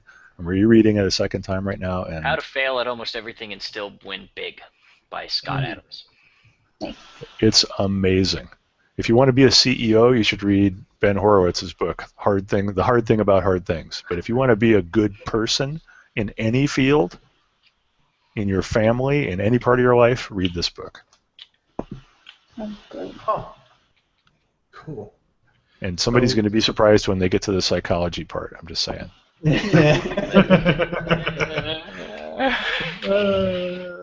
If I ever go back to college, it's gonna be. You don't have to. You don't have to I learn in know. college. No, I'm just saying, if I ever go back, though, God. I have never graduated from college. I have never graduated. I barely graduated from high school, and I didn't graduate from college. Who cares? In this economy, it's about what can you do. It's not about where you graduated or what classes you took. It's what can you do for me now? What are your skills and your experience and your ability and your energy? Yep. I wonder if some of that. That's the whole reason I got my job at State Farm. I wonder if some of that depends on the manager, though, because some of them I've seen, they've not even looked at people if they don't have like a bachelor's degree. Yes, but you don't want to work for that person. That's an true. idiot. That's true. That's the person who's going to drive you flipping crazy in the first couple weeks. So Don't take the job even if they offer it to you. I can attest to that. My degree So- is a governmental requirement. So here's the thing. Your degree what? Say that again, Grady? It's a governmental requirement that I have it. Yes, because you have to have the certification. But after that, once you have the cert in your hand, you'll have lots of choices for bosses, hopefully. Yeah. You'll have places you can go. Make a good choice. Like we were talking about earlier, that you said this one about how you can teach everything but attitude and intelligence. Yeah. That's literally the first thing my boss said is, I can teach you all of the skills, but you have to have the will. You have to be wanting and ready to learn The what I'm will going or to do. desire. That's what my You have to my have philosophy, the that's what will my to philosophy learn. professor always said. Yep. You have to have the will. I can teach you the skills all day long, but if you don't have the will, we're going to go nowhere. That's what Mr. Munley used to say. It's true, though. Yeah. So, question before you leave, Katie. Yes. What was the best or worst place you ever worked? And you can choose best or worst. You don't have to do. But Katie, you should answer first because I know you got to do stuff. I've already talked about a bad place, so I'll talk about my most recent teaching experience, which was amazing. I had the most supportive supervisor I've ever had in my life, but she threw me in the deep end, and I did so well, just having to learn those sorts of things. Because with teaching, you have to feel around, you have to sort of practice your skills. It can't be theory, you have to figure it out yourself. Yeah. Right. But she was really fun with me. She's like, look, I'm just going to throw you in. Just get started. You'll warm up to it. And then she was sitting in the back, and she'd help me if I don't know, she was great. Loved it. Nice. The Awesome. whole school was Psychology supportive. ups. Nice. Good. Yeah. Well, thank you, Katie. It's been a pleasure. Yeah, you too. Seriously. right. Katie, Yes? Bye. RTX. Keep dreaming. It's going to happen. I'm excited. I know. I got All a right. non-stop Alright. flight. I'm excited. I'm gonna Alright. try. I'm gonna try. You're going to fucking do it, Jacob. Yes. You better. Ooh, I'm gonna get so many write-ups for overtime though. Who cares? Yeah. Push the envelope. That's what I told Have him. fun in life. That's what I told him Look. today. Jacob, as long as you don't get fired, you're fine. And even then, you're going to go to your next job and go, yeah, I got fired for working too hard. I'm really sorry. Yeah. Yeah, true. yeah. That's what I told him today. They're like, Jacob, you got 12 minutes overtime. You got to clock out 12 minutes early. I said, you guys really don't like me working here, do you? I said it as a joke. They just kind of laughed. It's like, you got to get it approved. And it's like, well, you'll approve it at the end of the week. You're not going to fire me. But still, I ended up clocking out 12 minutes early just to avoid an argument. But yeah. Aw. All right. All right, Katie.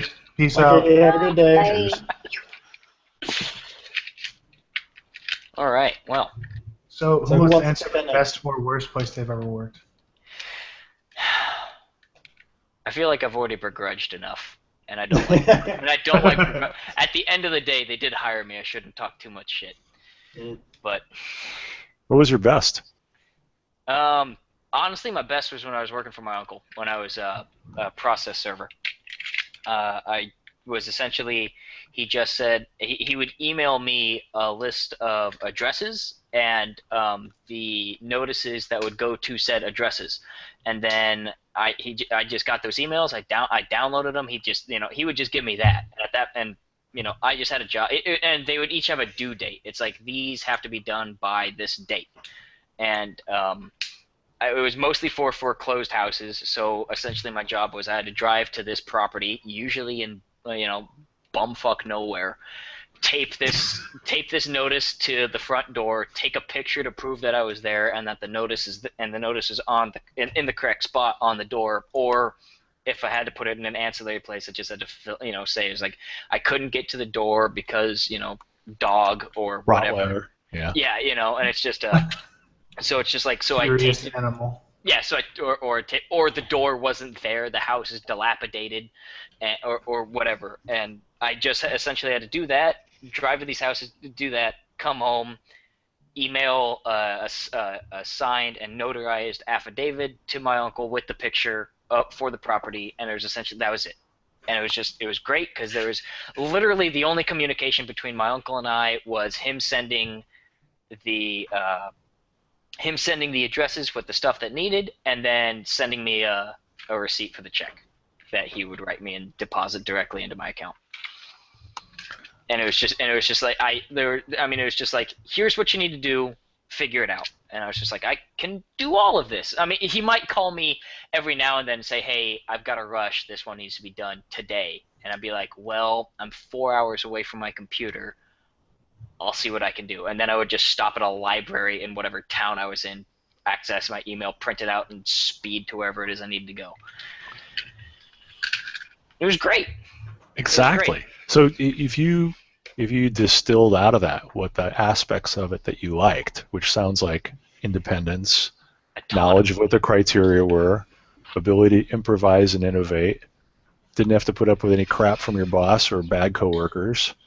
There's a lot of positives that are kind of hiding in the woodwork of that story. Well, yeah, I mean, it's just like, like realistic, because I have no idea what it is I want to do with my life, but I think like if I want to have a job that I'm truly happy at, I'm gonna be probably. I would end up having to be the boss of whatever it is, just because I don't want to deal with.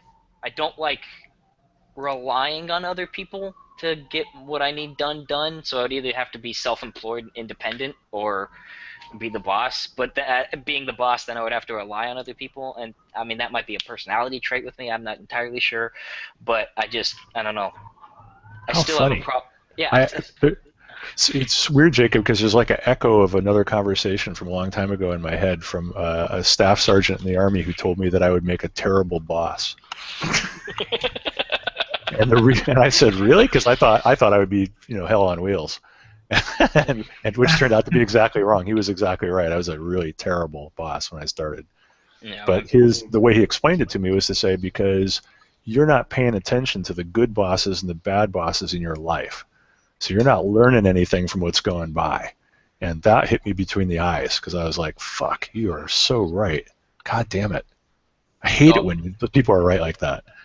Yeah. No, really, I'm really thankful for it, because most of them won't tell you when you're making a huge mistake, and I was being exposed to really excellent examples of good and bad leadership every day, and they were just flying by, and that day turned it around for me because I started looking at it a very different way. Yeah. Dwight, what is the best or worst job you ever had? Well, wait. Before we get too far away from it, sorry, Dwight. Yeah. Iron, you care to elaborate a little bit more with that? I mean, in that scenario, I'm assuming the only reason you're telling me is because I right now I am the you in that scenario. Yeah, because, but I'm not judging you. See, I don't know what you're doing or not doing. That's fair. Like I said, it was like an echo of you might be, when you said you wanted to be a boss, what it made me think of was, I wonder how much you're gathering of what the learning opportunities around you are. Because you could be getting all of them for all I know. See, that's why I said I'm not judging. I don't know you well enough. We're not going to find out in the next 5 minutes. No. You could be ready to be an awesome boss and just not know it. Maybe you're the next Zuckerberg. All you need to do is have a half-ass idea, and you're in business, or a face idea of some kind. Taking all our information. Yeah, exactly. Get people to pay for the privilege of you exposing them in public. It's awesome. Yeah, pretty much. Well, I mean. But I don't know. So all I was trying to do was give you something, a nickel's worth of free advice. Oh shit, we forgot the disclaimers at the beginning, Eric. I should have said free advice is worth every penny paid for. Right? Anything you hear might be valuable. Podcast. Exactly. And worth every penny. It's awesome. So that's my free advice. Is if it's useful, take advantage. If it's total bullshit, then flush the toilet and you can go on. No, I mean, you're right. No, you're right. I don't think I would be a good boss just because I don't like dealing with stuff, and I feel like I don't know. But I don't know. I thought I would be a great boss when I was actually shitty. And then later on, I thought I would be really shitty about the time I actually was getting good, according to the people that were working for me. Because I know I've told Eric some of these stories where I had people working for me at the end of a project. They're like, hey, I would work with you again in a minute. I'm like, you're crazy. Why the hell would you? What are you smoking? I want some now. Yeah, you put yourself through a year of brain damage working for me already. Why on earth would you sign up for this again? And they'd say things like one of them, a database guy said, I always know where I stand with you. I always know. There's no BS. There's no misdirection. He said, I ask you a question, you give me a straight answer. Might not be the answer I want to hear. It might not be the answer I expect, but it's a straight answer. He says, I've never had that in another boss, and I want that. I would work with you again tomorrow. That kind of stuff. I was like, wow, maybe I'm doing something right here. I just couldn't keep track of the lies. I thought, managers lie all the time, and I couldn't keep track. So I'll just tell the truth and hope it rolls out. There you go. But it did. Yeah, so far so good. You were my best boss for sure. There's room for improvement out there, dude. It sounds like you got a really good one going. Oh, dude. It's too late for that, man. So here's the thing. I already fired him. Yeah. No, that's a joke, but we did actually have the conversation before we closed that business of saying, our kids are too smart for this business. We should fire them because they're so loyal that they're not going to quit on their own, and they're really too damn smart to be working in a bakery. They need to get out and find their own way. Did you fire them or lay them off? No, we closed the business. Okay. They were demolishing the place. So, fair enough. So, actually, the funny thing is, have you actually seen the bakery since it was last? It hasn't been touched since we locked the door and locked the gate and left. They told us we absolutely positively had to be out of there by May 5th, or they were going to blow us up with the bomb. And it has not been touched because government. You know how furious I was when I drove by there. I was like, my boss at Goodyear, Sean, had assigned me, you have to go to this area, and this is where you're going to be selling. I'm like, oh, that's South San Jose. I know that like the back of my hand. I drove there all the time. So I drive by the bakery. I'm like, I'm going to go to McLean Electric, which was right across the street. And I drive by. I'm like, those sons of bitches. They always lie. It's been 4 months, and they haven't done anything. Like, they didn't even remove the signs. We still had our freaking paper sign in the window, still sitting there. So the good news is they got enough permits to unplug everything. So Comcast. No, this is good. This is good because we were on a 2-year freaking contract with Comcast, and I couldn't get them out of it. I'm like, hey, we got kicked out. We left, and they still kept charging us for month after month, and they finally called me a couple months later and said, oh, we realized that your service address no longer exists. So I guess we're going to have to let you off the hook. So thankfully. But Eric, you wouldn't be in Austin if they had let us stay. Yeah, that's true. That's true. But still, like, I honestly, like, even now, there are still times where I'm at a really great place right now. I work with a really fantastic group. There are still days where I'm just like, I miss the bakery. That's awesome. Oh yeah. Like I miss going to work at 8 in the morning or 8:30 in the morning, rolling in and immediately getting like just being able to talk shit with my brother or my coworker, or like anybody that we were working with at that time. I just miss that, just being that free. Yeah. Hey, who's gonna take over the stair? It's gonna be me. It's my turn. No. It was your turn yesterday. Shut up. Exactly. And we have the little argument like, who's gonna take over the radio? See, that was the best. I think I could deal with like a terrible job. And I shouldn't say that because I shouldn't be begrudging of a place that hires me. But it's like, I think, for lack of a better term, I think I could deal with a terrible job if I had just a good mesh of people around me. And I think that's why I enjoyed working with the unload team in Denver. Because I mean, every single one of them, they're just fun. It's just like, we're here, we're gonna have a good time. We're going to laugh, we're going to talk shit, we're going to have fun, and it's just like, okay, yeah, it's like, did we get stressed out? Absolutely, but it was just like, I enjoyed working with every single one of them. And see, I know why you were looking at the dome cams, Jacob. I figured out while we were talking here. because it's Walmart, first off, so there's money, and the guy at the other end of the truck is paying no attention at all to what goes on there. So this is the way my mind would work, would be the day that he really screws up and there's like a pallet of gold bars on the truck. I know how I'm going to handle this. No, I know that won't work because actually at that place we had a guy who was doing that, and he was sly as hell. The only reason they caught him is because his girlfriend up at the front end messed up one of the registers because she was stealing money out of the registers, and then that cascaded into the whole thing. But this dude was stealing. He got away with so much stuff right from from all of our noses. He figured out a perfect plan. It was honestly quite impressive when they explained it all to me. It's just like what he was doing. I was like, oh wow! I thought that guy.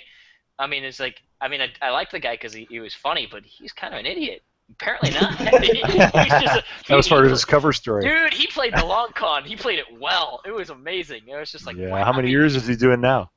Yeah, true. I mean, yeah. I mean, what's a felony? $500 or more? Yeah. 1,000, I want to say. I mean, he got a couple thousand out. So. Yeah. I mean, it was, you steal a handful of Xboxes, you already got $1,000. It's not even the 30 days he spends in jail. It's the that's going to be on his LinkedIn, so to speak, forever. Yeah. This is the electronic age. He's going to be, Yeah. So. But. TMZ, baby. That was one of those things, like. When he runs for office. Like, it was fun because working at the bakery, like we always had a really great group of people to work with, and it was never the dream job. Like it was not something. It was not something that I always thought I was going to be doing, and something that I always hoped I was going to be doing forever. But when I was doing it with really cool people, and we were always having fun. Yeah. Well, that was like when I finally started working for the Geek Squad in Best Buy. I had a lot of fun with the guys that I was working with, even though it was a pain to deal with customers and having to slog through the, corporate, the way the corporate stuff was run. It got kind of annoying and stuff like that. But it's the coworkers that actually made it fun to be there and actually look forward to being at work. That's the way it was even with my first job. It was just a blast to go into work. So, your coworkers can make or break the deal. Dad, do you remember when we what was there was a phrase we had when we started working with the Depositor. There was a phrase we used. Feeding the beast? Feeding the beast. Is that it? Yes. Gotta feed that beast. When our entire day was feeding the beast. Wait, that was it was devouring cookie dough. You pour it was the best. 30 pounds at a time into the top of it, and cookies come out the bottom. Yeah, it was so much fun. I'm glad nobody ever came up with a good defecation joke about it. Oh my god. Hey, look, making fudge cookies, we probably could have. I'm just saying, I'm glad it didn't come up in the bakery. Have a hard time explaining that one to the health inspector. Oh my god. But I mean, that was the best part. Like whenever we had to be serious, we could never be serious. Like the health inspector would be coming by. No, it was somebody we knew, so we'd mess with him a little bit. Like there was never a point where we knew that we had to take anything we were doing 100% serious, except when it came to the obvious stuff. But it was. No, you said that wrong actually, because you didn't say it wrong, but I mean, you guys took all the important stuff serious all the time. Yeah. So that gave you the room and the allowance to take everything else as lightly as you wanted. Because if you had been, causing trouble that would actually have trouble with the health inspector, or if anybody had been breaking the equipment or stealing or burning the place down or anything, we couldn't ever have had that atmosphere. It was based on the foundation of having a good team, as you pointed out. That gives you a lot of room. That's why having a good team at work is so important to your mental health. It's where your energy comes from. Yeah, like playing word games. Do you remember that? Oh, the Pons apps, or the yes. Oh my god! No, but the word relation games. Sure, word association. Yeah. Oh my god, it was the best. I would be terrible at that. Bullshit! You come up with the worst. No, because my mind would take it to a bad place. Amen. There we go. Here's the thing: there was no bad place. You should do it on your podcast for 5 minutes someday, Eric. Is that a my challenge? god! There's no bad place. There's no bad place. There's just dark places. Yeah. There's some scary places, Yeah. But no, we had so much fun with that. Like that was the best part. Is that I knew it wasn't my dream job. I knew it wasn't the job I wanted to do for the rest of my life. But damn it, when we did it, it was fun. Hey, I want to hear. I want to hear Dwight's best and worst. Oh, I am so sorry. I forgot. Best jobs, or something like. I forgot. Were we asking about the bosses, or were we talking about the jobs? Jobs. Probably. I don't know. I kind of have a tie for best jobs because best jobs would be the one I'm doing now, because it's closer to what I've been wanting to do, closer to my dream job than anything else that I've had.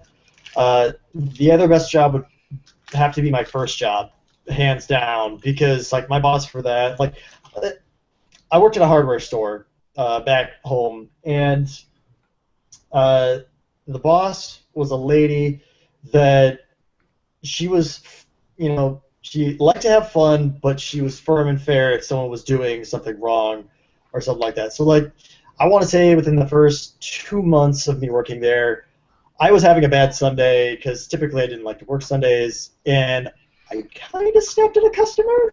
It wasn't a good thing. So next day she pulls me into the office and is like, "You realize what you did wrong?" I'm like, "Yeah." She's like, just having a discussion about it, how I could approach it differently and blah, blah, blah. So she just kind of walked me through it, showed me what I did wrong, showed me what I could probably do in the future, even if I'm having a bad day, how to approach it. She was really the first boss that showed me how to just smile through your teeth in customer service. Oh, my gosh. I can still do it. That's hard. Oh, yeah. Oh, yeah, it is hard. I can still do it. That's a skill to learn. A good skill. Very. And it goes beyond Yes, retail. it goes everywhere. Oh yeah. Once you learn how to do that, it will serve you well. But that job, for so many reasons, was my favorite because I made so many friends. We had so much fun during that time. Like during the floods of 2008, I was there, and like I don't know. There wasn't a whole lot of flooding in that town. There was like maybe an eighth of the houses were probably condemned or whatever. Well, maybe not an eighth, but a fair amount of flooding. And the manager, not the boss, but the manager was having like a river go past her house basically, and she had like texted us this, and me and another coworker who had gotten there early just looked at each other and like, we've got some of these like swimming pool noodles, so we got a bunch of them. And then we just masking taped them together, and then got a couple of brooms, and then we posed for pictures on top of those and sent them to her. Wow. Eric, you can probably look at them on Facebook. They're on there, and it was probably just the most fun during a kind of a time where it was just rough for everybody because it was just like constant. People were in and out getting sub pumps. We were trying to figure out how to make the sub pumps work with what we still had in the store because we were just like out of different things. So it was quite entertaining. I would definitely have to say any job that makes me think how to get stuff to work, like MacGyver things, that's probably the most fun for me. Oh shit! So, you sound like you should be a mechanic. Dad, you remember fixing the depositor on a whim or on a stretch? How much fun that was! You mean like when it broke first thing in the morning and we had 100 pounds of dough sitting around that we had to process, and it was either fix the machine or hand scoop it? Yeah, but stuff like that. Do you remember when we had, Macaroon Monday, and it was just after, I think it was just after Passover or something like that, and we were just completely out of macaroons. And the machine decided, air compressor's just not going to work anymore. Yeah, there were a few like that, yeah. Like, how much fun was that, though? Like, we all kind of sat there and just went, we need to make this work. Like, everybody just pitched in and said, this needs to work, otherwise we're all going to die. Our arms are going to fall off. Our hands will no longer function as hands. Yeah. Because they'll just be doing this all day. Yeah, it kind of concentrates your mind and makes you more creative, huh? Oh, that was fantastic. Yeah, see, to me, that's a good job. When even some of the crappy times you look back and go, that wasn't so bad. I learned some stuff from that. But I mean, that was the fun part was that, like, even though we hated depositors sometimes, like, actually, no, we hated depositor unilaterally because it was probably the worst thing that could happen. Because would you rather have been scooping all those cookies? See, but that's the thing. Like, we hated it because it was super loud. It broke whenever it felt like, and it was unpredictable in what didn't break. And there were times when we wished that it wasn't working. But sure. Probably the best thing about that was when it wasn't working, we knew that we were all going to get to hang out and scoop cookies together and just like bullshit. all day Yeah, long. that's true. And push through though. And it was just like nobody's gonna slack, nobody's gonna fake it or call in sick halfway through the day. Yeah, we're going to work our asses off. We're going to be here till 5 o'clock, but we're going to have fun doing it. Yeah. You know, that was the best. Like you got to sit there with my brother, as much of an ass as he can be. He was probably so much fun to work with. Like Well, it was astonishing. There are so many things I could say. Like my brother is extremely arrogant. He's really hard to talk to about certain stuff, but he is so much fun to work with. Is he like guest starring on next week's podcast or something? You're trying to build him up? Dude. We got. No, he might. It depends on. No, You're gonna have to play this little preview for him so he knows what he's getting into. Oh God, I hope not. You But no, gotta seriously. cut this out in a highlight reel for like at his wedding. Rupert. Like, The times my brother has publicly shamed me online for thousands to eventually see. Really? But no, seriously, like my brother is probably one of my favorite people of all time. Like, he is genuinely a lot of fun to work with. How much have you been having to drink again? I've only He drank. switched to vodka there a little while ago. I've only drank 1 6-pack, so I'm still safe. Show us that Oh, glass of vodka jeez. though. I'm not drinking the vodka. I'm actually drinking water. So I'm surprised he doesn't have that rum. Do I? I don't know. I don't have any. I would, but they're out of stock. Pirate. But you didn't let me finish, by the way. Oh, Yeah, sorry. Keep interrupting him. Yeah, Sorry. Eric. Shitty place to work here, isn't it? Boss doesn't know how to run a podcast. Jesus Christ. Our hostile work no. environment. Freaking macro. The worst. The worst place I ever worked at was a landscaping job. That was definitely the worst. Here was the thing: is like one example I should say. He did not let us know some like the days off where we absolutely didn't have to work. So I came in. I want to say it was Memorial Day, because it was on like a Monday or something like that. I can't remember what. I'm sitting out in front of out in front of the place because his house was like right next to it. I'm sitting out in front of the place in my car. It's 7:15. I'm like, I haven't seen him come out yet. I just about turned the key, and he walks out the door. So I'm like, oh, I guess I have to work. I go out there, and he's just like, well, since you're here, we're gonna work anyway. And I'm just like, wait a minute, you're telling me I can go home? And he's just like, well, you're here, work. And I'm just like, for some odd reason, I followed that. I should have honestly just been like, nope. If this was supposed to be a day off, I'm out of here. I spent Memorial Day working. And he also here's another tip. If they offer you a bonus and say that it's like a quarter every hour that you work, I will pay you at the end of the time you're here. Don't ever do that. Say, I want that quarter included in my pay. Screw that. I probably got screwed out of about $200 that summer because of that. And I was not very happy because that could have paid for another computer component and made my first computer that much better. But yeah, he would get angry at me for little things, even when I was his only employee. Then he tried to guilt trip me. This was the most fun. He tried to guilt trip me on the way back on my last day. He's just like, look, if you could just work for me a little bit more.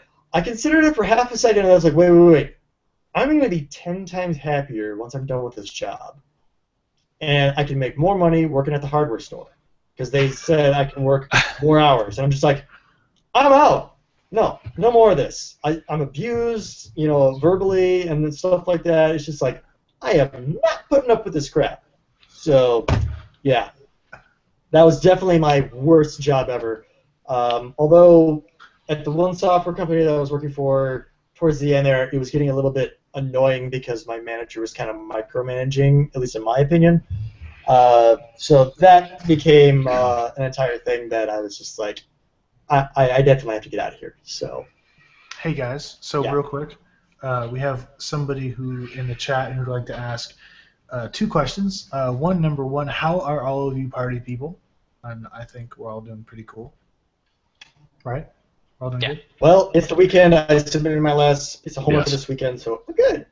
And the second question is, he wants to know, why smiley on the forehead? You know, if we went live when we should have gone live, we would have gotten an answer to that. That's very true. But That's very true. but Shut it. it's just a really, really bad joke. It's just, I mean, That's the best answer.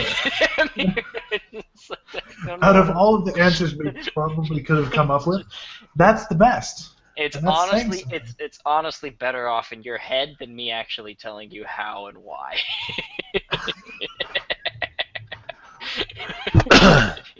But So I think we should hear from one person who hasn't talked about his best or worst job. You?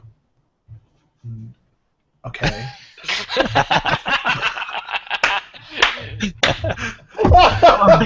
that friggin' quick. Just, Wow. I was trying to turn that around. Your dad is awesome. Your Timing. dad's awesome. Timing. He asked how it was, bringing him up. It's fun. Yeah. All right, so You want let's. to ask me, or you want to go for it? I'll go. You already for said it. you're like, well, I want to hear your worst. You already said your best was somewhere between the bakery and the insurance. My worst is Goodyear, actually, and it's not. See, here's the thing. I had an excellent manager who really knew what he was doing, but never had time to actually be a manager. Yeah. So I had basically my manager, the guy who hired me, was the regional manager, and at the time that he hired me, he was forced to basically play errand boy for everybody that was above him. And Oof. so he really tried to try and train me to the way that he wanted us to work and to do sales for him, but he never actually got time. And so I ended up being trained by our service people who 90% of the time didn't really care about their jobs and didn't really want to be there. They were simply there to collect a check, and it really did suck. Yeah. So, Good definition of a crappy place. Yeah. So, Yep. but my boss, when he was there, did absolutely everything he could to try and make me successful, which meant a lot. But at the end of the day, he was only there once a month. So he every would other have been a day, good manager if he was around, yes, but he couldn't be around. but he couldn't be around. So in that way, it was a lot worse working with people that didn't understand my job, thought that in a lot of cases I was unnecessary because they thought that their job was the most important, and acted like I was unnecessary and basically treated me like an errand boy. So not only was I not able to do my job most of the time because I was told, all right, I need you to run a delivery to this store and pick up these 600-pound tires and move them by yourself and tie them down in a truck that you've never driven before and put them on a trailer and attach a trailer that you've never used before and aren't even certified to use. What does it do that? And I'm not actually playing around here. I'm actually 100% serious. My service manager told me, I need you to go and move 400-pound tires that you've never even seen. You have no idea what they look like, and I need you to go find them by their model number in a warehouse that's about 10 times the size of your house. Oh, jeez. So I get out to the warehouse, and I'm looking around. I'm like, okay, so he said they're 400. I think they were Big ass tires. They were basically, so they were 400 millimeters wide. So basically, the height of my desk, which is about 3 feet off the ground. You know, there's Yeah, great yeah. reference Yeah. points: the height of his desk versus the size of his face in the webcam. Okay, so Oh. Wow. so if you say this is a normal tire, this is about how big the tires were I was moving. Well, yeah. About this You wide. said a versus- 400-pound tire. It's We a can use 400-pound tire, a pile of steel and rubber. And see, and I just went to the technical term. They were big ass tires. They're big ass tires, and they're heavy, and they're in stacks. So I have to figure out how to make them from stacked to non-stacked so I can roll them. Tip So I over the can- stack. Easy. You just No, kick it. the point is you had to innovate, right? You had to use I your had to. imagination and problem solve. I had to problem solve. I had to climb the stack of tires in order to knock the top one off so I could make the other 3 fall. But the worst part of that job was being told by my boss one day of a month saying, you have an important job, I need you to do this and this and this and this, these are the tasks I need to complete. And when he wasn't there, I was told by the service manager, I need you to do these, and these things that you're not trained for and that you're not supposed to be doing, but I need you to do them because I don't want to do my job. Oh, yeah. Doing things outside of your scope of work, that's always fun.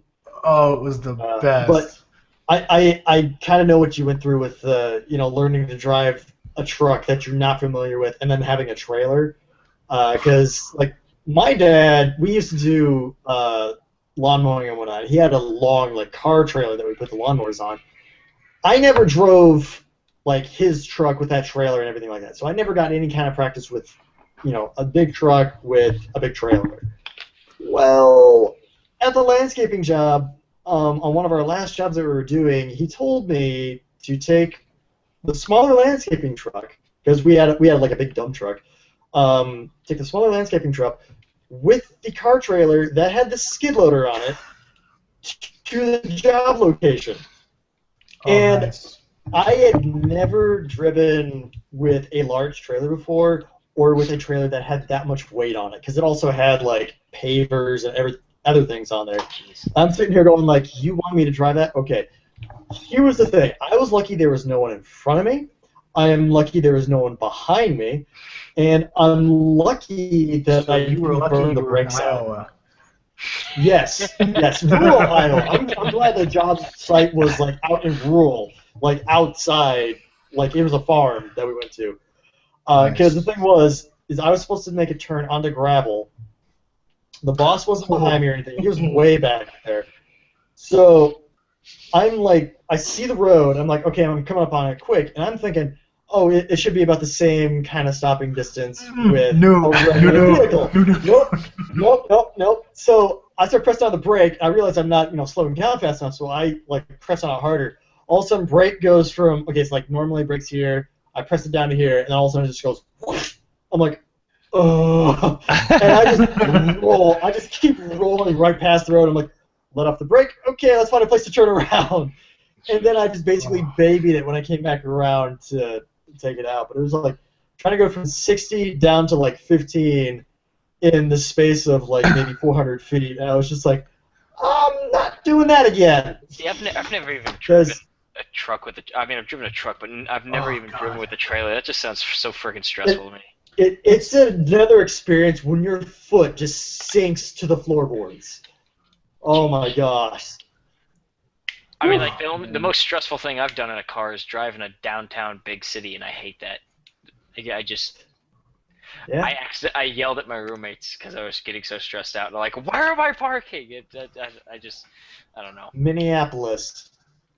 Minneapolis and Austin are probably the two places that are probably the most stressful to drive through.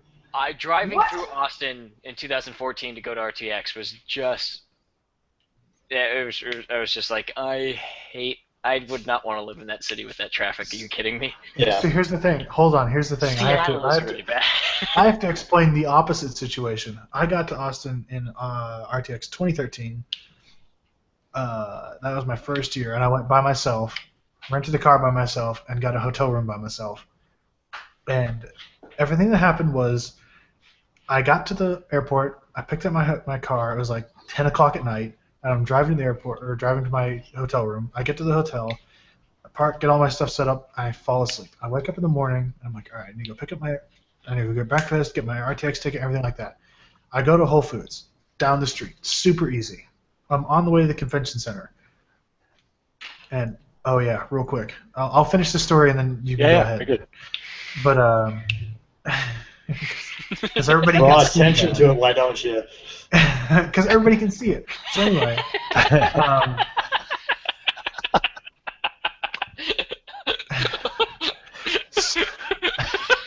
sorry. I'm sorry. I'm sorry. You're not sorry. You're never sorry. I am. So anyway, I drive from Whole Foods. I'm like trying to get to the convention center, and I'm completely lost. Totally should have gotten a map. Had no idea. And I'm driving around downtown Austin. I'm completely lost. There's no traffic though, and it's Friday morning. I'm thinking there should be tons of traffic. Nothing. Nobody. I'm practically alone. So I drive around and I get pulled over. Oh God. And I'm in a rental car. The one I'm other car on the 19 streets. I'm 19 years old, and I'm in a rental car, and I'm from California, and I'm in Texas. I'm like, I am so screwed. He's going to come up, and he's going to do the whole, oh, you from California, hot boy. He's going to give me a ticket. I'm going to... Guy walks up to my window. I roll down the window. He's like, you lost? I'm like, does it show? It's like, does it show? And he goes, yeah. I was like, okay. And he goes, where are you trying to go? I'm like, trying to go to the convention center. He's like, oh, okay.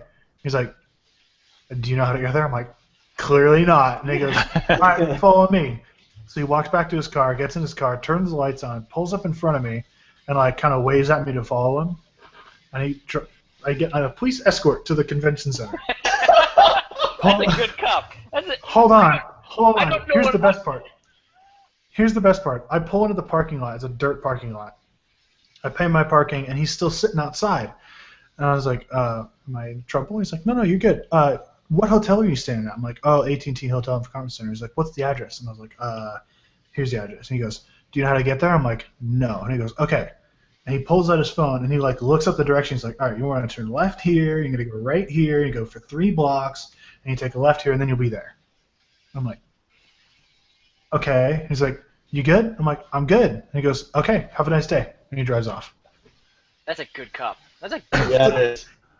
But that's the standard experience that I've had with Austin police. Well, you can understand why you wouldn't want a 19-year-old California kid driving around unaccompanied. Oh my god. All kinds of crap could happen. But seriously, I've never had a bad experience with Austin police. Like they've always been just top notch. Oh, I mean, California, not so much. They like to mess with you a little bit. I can go into how my car was painted, but go into your best and worst. That was a great way to end. It's like a hanging participle. Except for that one naked time, but that'll have to wait for another time. That'll be for another podcast. Yeah, absolutely. By the way, Austin says he wants to say hi to everybody, and he wants to give everybody a heart, apparently. Cool. So, Austin's one of the people who's usually on the podcast, but he's over doing something with his parents right now. Shame on him. No, he's with I know, family. it's family. Guys, best first. All right, Dak, go ahead. All right, let's do worst Best. first. Oh, Worst okay. first. Ooh, these are always fun. No, it's actually because the interesting thing is, so you've probably figured out I've made a lot of mistakes.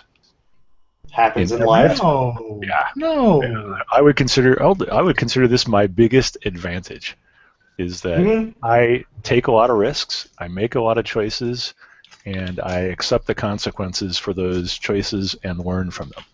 So I treat my mistakes as a learning opportunity.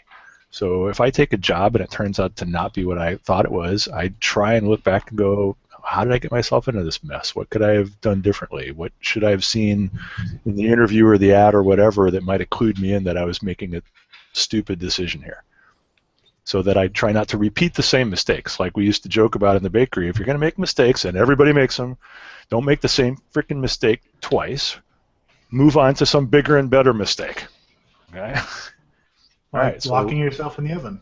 So nobody got locked in the oven. It's a good thing there was nobody around to lock me in either. Okay, that'll have to wait. Because see, you're dropping that. Sorry. So I can't help it. They're two among good the stories. learning opportunities, like I said earlier, you can learn a lot from your bosses, and you don't realize what a great advantage you guys have when you're working in these jobs, and some of them suck and some of them are good. But what I'm hearing is each of you are making observations about the bosses and the co-workers too, but mostly about the bosses, because the co-workers and the direction and all that happened because of the boss. Can we agree on that? Right? The boss kind of makes the place what it is. Good boss can make a shitty place good. Bad boss can make a good place shitty. Right? Very true. A bad boss cannot make a bad place good. It just doesn't work that way. So You mean two negatives don't equal a positive? no, because it's addition, not multiplication. Sorry. Oh, damn. So you can learn from these mistakes that other people make, and you have such a huge advantage when you work with Indian guys. The Indian culture, even today, is still largely dominated by caste and FUD and politics and all this crap. And so most Indians your age, or even 10 years older, have never worked for a boss who didn't suck. And I love Indian people. We have great friends that are Indian people. I hire Indian people all the time. I'm in no way racially prejudiced. I've worked with a lot of Indian guys, and they would tell you it's true. Their first experience with working with a boss who doesn't suck is usually when they come to America. So they love it, and they excel, and they pay attention because they have they've seen all the bad crap. Now they're really open to it. That's not where I was going with this. Anyway, bad job. My worst job was probably a very short contract. I work at Pac Bell, back before Pac Bell got eaten by AT&T or whoever. But Pacific Bell was our phone company in California, and I took a contract, and I was doing systems architecture and design and databases and stuff, and this guy said that the rec for the job was to find a way to integrate these three massive, huge, complex systems and be able to interface with all these other strange requirements, and it was just a bag of hair. And so I took like a month and racked my brain over it and came up with an idea and sketched it all out, designed it. I thought it would work. I submitted it as a deliverable, and it came back and it just said unacceptable. Didn't say No why. no feedback beyond that. Just unacceptable. Just red pen, unacceptable on the front page. And I had the same reaction. Like, I have no idea what that means. Was it the wrong font? Yeah. Was there something technical? Did I miss something? I didn't know what to do. So it took me a couple weeks to track the boss down because he was ducking me. And ultimately, I cornered him, and I said, "What is this supposed to mean? What do you want me to do here?" And after we probably spent half an hour in the hallway with me asking these questions over and over, and he finally fessed up after half an hour and weeks of brain damage before that he had actually hired me with the idea that the project was impossible. And he needed an outside authority to validate his stated opinion that the project was impossible. And that's why this paper was unacceptable, because it apparently wasn't impossible. But politically, he had staked his career basically on it being impossible, and so I was supposed to validate that. So he screwed himself. Wow. Well, no, not exactly, because I'm a consultant. So as a consultant, my job is to make you look good. So I said, Jesus Christ, you could have saved us both a lot of time and energy if you told me what the actual deal was up in front. Because it's going to take me like 3 days over the weekend to pound out a really well-grounded reason why it's impossible. I'll have it to you Monday. Or why it's a very good idea not to do this. Exactly. It's not. I'm not going to say it's technically impossible because we know that would be a lie. But I'm going to paper it over with a lot of multisyllabic words that is going to make everybody believe that it's impossible. You basically throw at them. It's just like, okay, you're going to have to take all this labor. It's going to cost you all this money just to do this thing that might save you a couple extra bucks. We call it technical word salad, if that makes any sense to you. Oh yeah. Okay, so many buckets. I work in the IT field. Exactly, you could relate. So that was just going to be papering over. So to me, that was a bad job because it was a waste of flipping time. And the boss was a bad boss because he didn't tell me what he actually wanted up front. And there was a lot of frustration involved. Thankfully, it was short. Best would be a company called LoudCloud that became Opsware. They basically invented cloud computing around the turn of the century. It was Mark Andreessen's second company after Netscape. And Ben Horowitz was basically the big brains behind AOL when they went really nuts in the 90s and became huge. And then when they got sold off, he left. And so Ben was our CEO, and Mark Andreessen was our founder and tweeter in chief. Before Twitter existed, Mark always spoke in tweets. He's a man of very few words, but you'd better frickin' listen because they're all good. Like, he gets more out of a keystroke than anybody I've ever met. That's a very good thing to have. Very good skill. Unbelievable. But that company was spectacular on a lot of levels because things we've talked about tonight about working with smart people, about getting clear direction, about being challenged, about being recognized, all those things came true for me. And the crystallizing time was I had a group of 17 or 18 guys working for me that I had hired laboriously. I mean, I was in trouble with HR from day one because it took me an average of 100 candidates to get to a hire. Oh, jeez. Think about that for a second. I would reject 90 of them out of hand and then trim down out of the 10, I'd do 10 phone interviews and bring 3 of them in, and hopefully I'd get a hire. But not always. And so for HR, they were just like, you are way too much work. I was high maintenance from their perspective, but I would never settle. I didn't want anybody less than the best for these jobs because I only had a few heads and we had an incredibly hard job to do. Mm-hmm. And I would even tell them, this is the guy I'm looking for. He's in this kind of job title. He's probably at one of these 12 companies. Go find him and kidnap him. You know, I'll convince him if you can get him in here.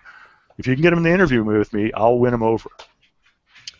So one day I looked around, and Eric's heard this part of the story before because I used to say, you know, bad bosses don't ever hire smart people because they're challenged, they're afraid. Yeah. They're afraid that they're going to make them look bad or that they're going to take over their job or whatever. And I learned really early on that it's the opposite, that you should hire the smartest people you can find. Like I said, attitude and intelligence. So it doesn't bother me at all to hire somebody who's smarter than me or who's got more ability than me because on their way to greater things, on their way to being above me on the food chain, they're going to make me look really good because I'll always be the guy that hired them, that brought them into the company, that enabled all those successes. You know, I'll always have the little badge that says, yeah, I bird dogged Bob in here. You know, I hired him when he was a nothing. Now he's a VP. So at LoudCloud, I got to the point where I looked around one day, I got my 17 or 18 guys, and I realized I'm the dumb guy. I mean, my average engineer has like 2 advanced degrees, like 2 PhDs and a couple of patent applications, and you know they're known as industry-wide architect thought leaders in their field. Who the hell am I? You're the smart guy that brought them all together. I was, yeah. I mean, believe me, I enjoyed it, every bit of it. So the flip side of that story, the funny part was we used to do poker night every 3 or 4 or 6 months whenever we could arrange it. And we were sitting at a poker night one night with cigars and booze out, and on a break, one of my guys looks over and he says, "Hey, Dave, I got a question for you." And it's just the way he said it, I was like, uh-oh. This is not casual. This is not casual. Pants on right now. What's Pretty much, yeah. Bring me my brown pants. Yeah. And he's like, yeah, we have a question for you because like we were kind of adding it up and we figured out that between us we've got like 240 years of college experience and 27 degrees and patents and da-da-da. And he's like, you know, we're trying to figure out how are you qualified to run this group? I'm like, yeah. And he says, because you don't have an advanced degree and you don't have any patents and you're not the industry leader in anything. And so how did that happen? And I said, damn, Dharma, you're a smart guy. I know you didn't just come up with this off the top of your head. What did you guys think? What's your working hypothesis? And he got that sort of embarrassed look on his face, a little bit red, and he's like, well, yeah, we did kind of talk about it. You know, there was some speculation. You know, did you have some pictures or something, you know, but so no, we decided that probably wasn't it because you're not that good. So it had to be something else. And I said, so what'd you come up with? He says, well, in our 247 years of college experience, none of us have ever taken a class in making a decision. And he says, you seem to be really good at making decisions. Like, damn, that's a better answer than I could have come up with. That's pretty cool. I'm glad I thought to ask, right? That was my contribution to being smart, was asking the smart guys, what's the answer? So you should, if you're going to be a boss, if you're going to aspire to be a boss, I think you should aspire to create a place there where you would want to work. And that's why you should be paying attention to places where you work now, whether it's the team or the job or the system or the goals or whatever. That goal systems thing is in Scott Adams' book. So I could spoil the surprise if you want me to, but it is absolutely awesome. I'll just tell you the punchline is goals are for losers. Goals are for losers? Goals are losers. Systems are winners. If you have a choice between goals and systems, pick systems. You should have a system. Goals constantly change. Well, every one of us, you should have a system, not a goal. You want 60 seconds? I'll make it quick because I know we're all past our booze time here. I'm out of my 6-pack, so I need to go get more. Yeah. So this will be quick then. All right. So I'll just give you half of it. You can figure out the rest. Okay. If you have a goal, let's say your goal is to sell $50,000 worth of insurance this quarter. Okay? For the first month, you're behind. For the second month, you're behind. For most of the third month, you're behind. You're a failure. You are not meeting your goals. And then miracle happens in the fourth week of the third month, and you hit 50,000. And for 3 days, you're a winner. And then you're in a new quarter, and your new goal is 60,000. And that's the way frickin' goals work, is you're mostly a loser, then you're briefly a winner, and then you're a loser again. Unless you fail to meet your goal, in which case you're just a loser right the way through. Right? Because I said a miracle occurred, you wrote that big sale in the fourth week, and you made your fucking number. Pardon my French. But, you made your number. We say worse all the time. I wasn't sure if it was an R-rated podcast. So, you know what I'm saying? Then you're just a failure. So goals are for losers. Systems are for winners. Have a system in place that allows you to succeed. Yeah. That's very true. Yeah, Don't make a goal that makes it imperative that you fail. Well, you could have replaced that. If you were the manager of the insurance agency and you wanted to do it as a system, you would have said things like, we're going to write more insurance this quarter than last quarter. We're going to write as much as we can. We're going to start by reselling all the current policies. So we're going to make our current policyholders happy. We're going to upsell them. We're going to work with our marketing people to develop new leads. We're going to have new marketing programs. We're going to be up to date on all the new products. We're going to be flipping amazing. Every day we're going to learn something. We're going to learn new skills. We're going to have more information. We're going to work the system. That's a system. Yeah. And that's what's going to make you smile going to work, not going, damn, I'm never going to make 50,000. Ah, this job sucks. Yeah. Negative goals never are nice. No, goals. I'd never realized it that way, but he crystallized it. Because when you the secret of my success, steal from the best. Huh. It's much harder to come up with something original that's genius than it is to steal something that's genius from somebody else. And if you're going to steal from the best. There's a poet back in like the 1800s who everyone has now credited some other poet from saying it, but where we think it originated. Essentially, the quote is, it's like if you want to write a great story, you steal it and you make it better. But if you want to write a shit one, you try and come up with something original. Yeah, that's how I learned how to program. I tried writing my code from scratch until I figured out that I could just steal some code that kind of sort of worked and fix it. Yep. That or take something that works in a similar way and then just modify it so it actually works for what you want it to do. Adapt. That's how I built my website. I took a college project that worked really well and then changed it. Nice. Yep. That's it. Well, gentlemen, I hope we can call this a success. I think it was an interesting discussion, that's for sure. I've got other questions that popped into my head, but it's like we've gone a little long, and my opinion. So it's just like we'll maybe save this for a different day. Throw them in chat, or send them to Eric, and he'll pass them along, and maybe we'll figure out what to do with them. But I'm always down for questions. Like we started with, I always have an opinion if it'll help. Yeah. That's the quote. A good artist a good artist copies, great artists steal. That's the quote. Nice. It's like content on Reddit. No, it's like content on YouTube. No, both. That too. No, it's both. Reposts always get the front page. Always. Yeah, it's kind of retweets.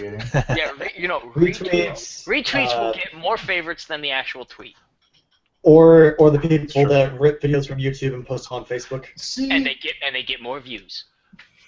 But that can take Eric down in an entire rabbit hole, so we better be careful with that. Let's not, because I'll get angry about YouTube. Let's yell. And Part 2, fair use.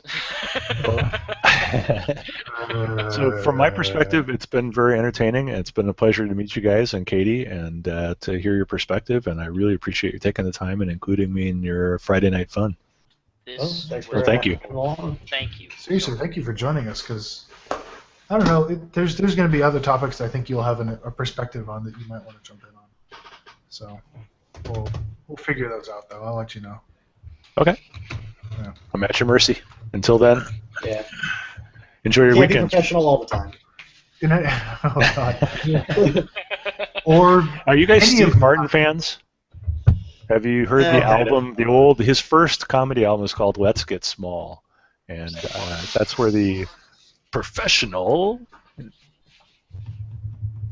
comedy comes from. That's there's just a couple of catchphrases in there that you would recognize, because comedy gold never gets old. All right, good night, gentlemen. Have a good one. Thank you. You too. Thank you for watching the podcast, anybody who tuned in. Hope you all had a wonderful time. It's time to close the podcast. Say good night, everybody. Good night. Good night. Good night. Good night. Good night. What a way to end the podcast, Dwight. Thank you.